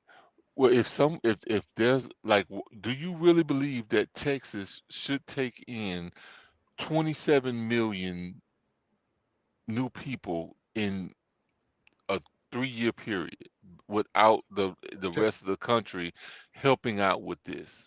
When Texas, it's- New Mexico, Arizona, California. Besides the fact that their To be numbers are ridiculous, it doesn't matter. No, I don't agree that Texas should be accepting 27 million okay, so immigrants. when they do the The nation United sponsor- States shouldn't be taking in 27 million okay, illegal immigrants. That's been our argument the whole fucking time. Exactly. But if you're just shipping them to another state, you're not helping the problem. I mean, I don't know how y'all not hearing that. What I'm saying. But listen, Well, let's see. So, how would Chaka- it be helping the problem if we put them all in fucking tent cities and camps and kept them? How would it be helping them in any way? How would it be helping the country spread the burden instead of forcing it all on One Texas, state. which is actually what the presidency was doing? Yeah. If they're saying it's an invasion, why are they shipping them to another state? Why are they not shipping them to If it's an freaking invasion, outside? if you of have the a United valid States? argument, then why are you the can other see- states accepting them? This is how you're able to accept terminology from one party over another, because you and I'm sure you don't even realize it, but at the same time, that's just you know how politics work, and they use tough, extreme words to categorize or to explain something, Like and invasion. Okay, and they use invasion, and then just like Doc just said, an epidemic is probably a better way to explain it, but they use invasion because to some extent, I believe that it is, but because some of the people, when we see some of the people that's coming, You're trying to use that language as absolutist, which by Yes. definition on this show already means you're arguing in bad faith. And that's why some people believe that you believe in your politics is one way over another. When you start going to class, what I think is going on is you're talking about the shows and the ideas from the show. You're getting into class, and you get in that energy with that class, and you've got a lot of more hardcore lefter leaning people in your classes, and you get in that energy, and it feels good, and it's all right, and everything. But I thought I was the extremist here. it doesn't come. No, you both are. You are almost as far right. He doesn't swing as far left as he used to. He's coming back toward the center a little bit. But with this type of argument, it is very far left because No, I mean, if you're in the center, you have more of a leniency on the fact that okay, if it's these numbers of people, then of course this one state can't handle it. You don't fight. So your solution is screaming for answers, and any answer he's given or any reason he's given, he's arguing with and just shutting it down without trying to consider either both sides, what's going on, the fact that, like I said, it spreads it out, the fact that no responsibility of the federal government is being taken in this case whatsoever. No aid from the federal government was given in any way. And then even when we talk this about is the a very Constitution. complex issue, what's going on. And it's Texas being is trying made to very political. supersede the federal government anyways. The federal government are the ones that's supposed to deal with immigration, not the state. But they're both dealing with it. No, they're doing things that they legally have the right to do to protect themselves from what they believe to be an invasion. Whether we can easily say If it's they an legally epidemic. have the right to do it, then why is the federal government suing them for this stuff? Because the same way that they're suing the federal government for not doing what they believe they should be doing. You think the U.S. government is the only one that's got a lawsuit? Like these are countersuits that they're saying. Like really, against Texas, these are countersuits against Texas because Texas has been suing them since 2021. I don't understand how the Actually, solution. we've been trying to get aid for the southern border since right after 9/11. They had on the table. They had two bills coming, one from the House and one from the Senate. Trying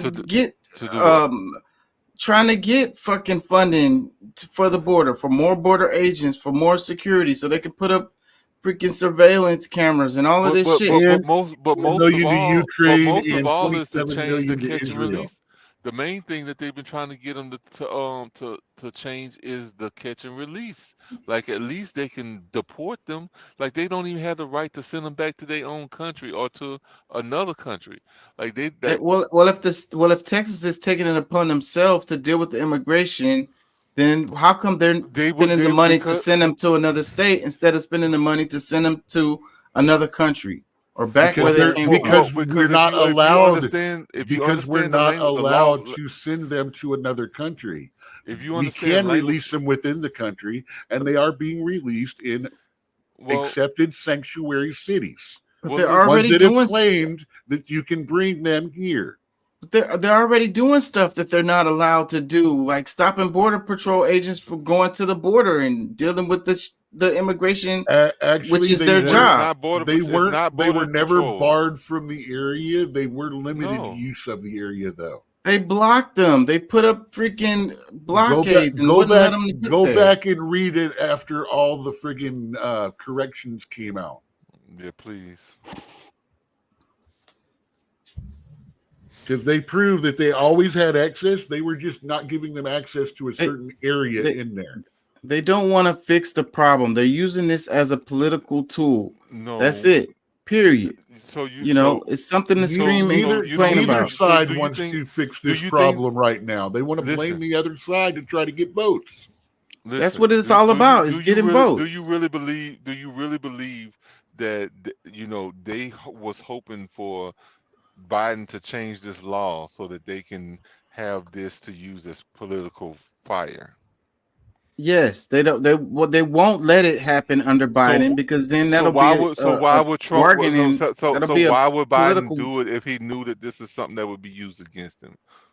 Not used against him. It will be used as support for him. The people would How have is it? support for him as a result don't of know- it. but nobody That's the has reason why they support want for to him. push it until Trump gets in there, and then Nobody they're has going to support pass for it him. and say that Trump is the one who did it.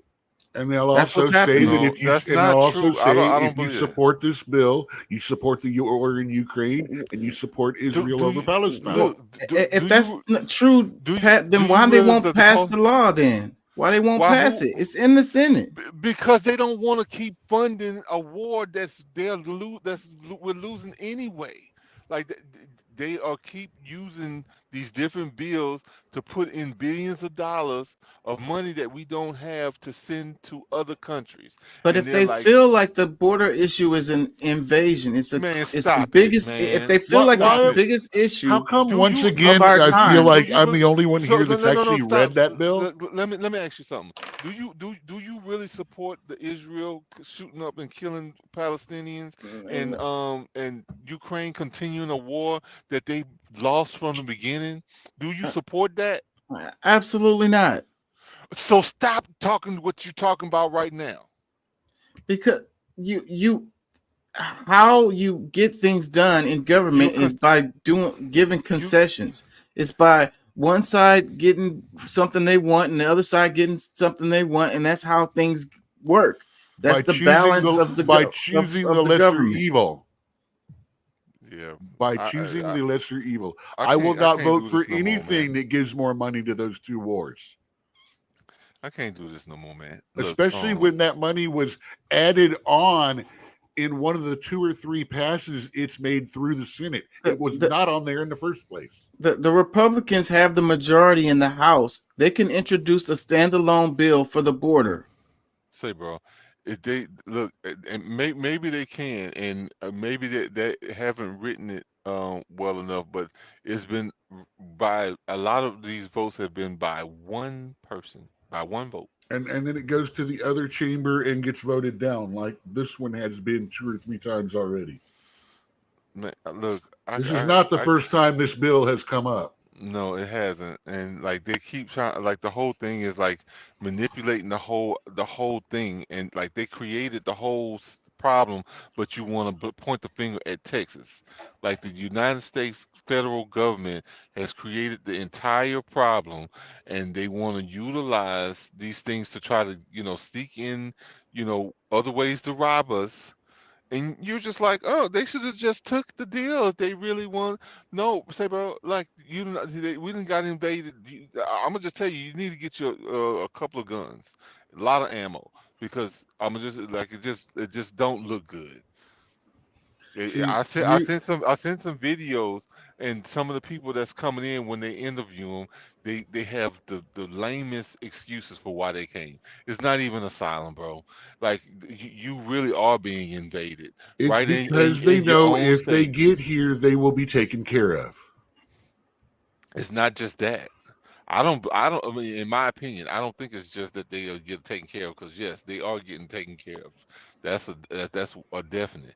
But it's more to it than that. Like this is the whole globalist agenda to get other people in, because we have the most guns. We have the population of most guns, and they got we're not gonna really go fight each other. We might argue, but in most cases we're not gonna fight each other. So they need somebody to fight us, and they bringing these people in. And if you want to be naive enough to just believe that, oh, this is all innocent play, I got another story. You might not be here to see the other side of it.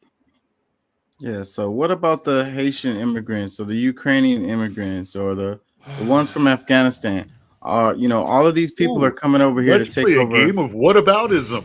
Say, So- bro. But I'm when I going with asked you this what- argument that he's making. So these people are coming over here to take over. That doesn't make any sense. That's You're crazy. Picking random shit and trying to apply the same logic and everything. We're talking about immigrants, and I'm just choosing specific groups. Okay, yeah, but you're also choosing things that are happening for different reasons and stuff going on, Well, trying to apply them all to a universal rule. People from Well, Cuba, people from ignorant. Venezuela. Well, one of the things that he when you ask that question, we're still talking about problems that your federal government started, because there was a resolution about to happen before they decided not to, to be diplomatic in this situation and to allow, push the button, push the issue for Putin to do what he did to protect himself and try to make him the enemy. Like, bro, it's so many different things in this that it's just like almost ridiculous. It almost sounds like you really don't know what has been happening. Like you're just picking something just to be having an argument to argue. Like you just want to have the back and forth. I'm saying it's all bullshit. It's a political. The border is an issue, but the way that they're dealing with this is using this as a political tool. Period. It's all about getting votes, and they don't care about fixing. The problem they can to fix me it tomorrow. The problem to me is who you're blaming. How? No, it ain't gonna fix. But no, it's too No, much of a problem now. By passing the legislation No, to it will send not. money to the freaking border to have that's more another border reason why they agents. won't to sign it, have because they know more. it You doesn't really think that that's going to stop this flow? It's. I mean, like Did I said, you the read numbers. the bill? Did you read the bill? I know I did. Until this week, until last week, whenever it was that You Biden didn't changed even his know mind. there was money to Ukraine and Israel in there when we first started talking about this bill. I covered this. I covered this in the show. I And covered you this. didn't Yes. know about that money. I brought it up in the show because I was explaining to you then why it was getting voted down. When you were trying to tell us the only reason it was being voted down was because Trump said so. And now you've changed to a different tune, but still the same song. No, I'm saying the same thing. I'm saying the same thing. Trump doesn't want it to pass underneath Biden. No, he wants to get the freaking No, recognition. he wants for a it. more extensive bill. You know what? He doesn't want this Band-Aid. He wants a fucking med center. Yes. No, that's bullshit. No, it's not. That's bullshit. That's him I pushing think it they to looking for hopefully a pass real when he answer. gets in there. It's gonna be the same ass bill. Say, bro. It's gonna be the same shit. Look, there's no reason to bring in other countries into our immigration problem, like trying to send money somewhere else for the sake of being able to get our border secure is so un-American. And that's the part that most Americans have a problem with, is that, especially the ones who really understand what's going on. The ones that don't is like, oh, they this is political bullshit. They could have just signed and went on about, their business and everything would just be fine and dandy today. But that's not true, because guess what? Every time we fund these wars, we create more hate for us, our people, because we're supporting something that should not be supported. And then we're steadily letting in the people that will come over here and say and be happy to kill us because we're doing stupid shit like this, or allowing our government to do this dumb shit by supporting foolish wars. Like, bro, hey man, I'll come back tomorrow. We can pick this up tomorrow. I kind of feel like it. I don't know why we having this conversation like this, because you way too bright to not see it. And I think that you just have to open your mind a little bit more to really get to the bulk of, why some of these things are not good decisions, bro.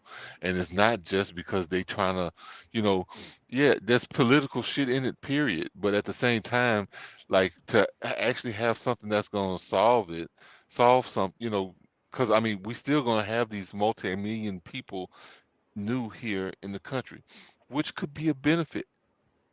But we can't keep making stupid decisions supporting things that we don't believe in. Like that is insane.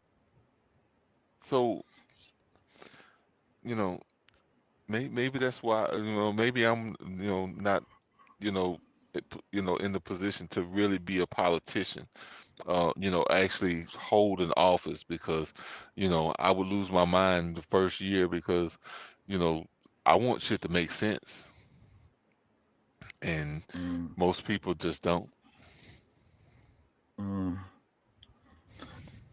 Yeah, let's get out of here. Y'all I have, was trying to get out of here yeah. 30 minutes ago. So Hey man, yeah, I'm gonna come back tomorrow. I'm coming back. I'm gonna do Sunday night show.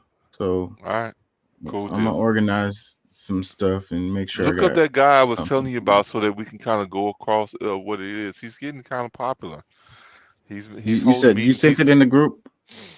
Yeah, I sent I think I sent the thing in the group. If not, I'll send it again. I'm sharing it with as many people as I can, because I think we need another option. And as ridiculous as us voting for Biden or Trump, I mean, why not go that far and vote for this guy? Yeah. Let's go Well, totally crazy. This is the beginning of the end. This might there's be the end local. of this might be the end of the end. Yeah. But That's what I'm saying. The beginning and the end. Anyways, man, peace and love. Thank y'all for Right joining. now, I'd be vote for The Rock. peace and love. Yeah. Peace. Peace and love. I'll be back tomorrow. We'll be back tomorrow. All right.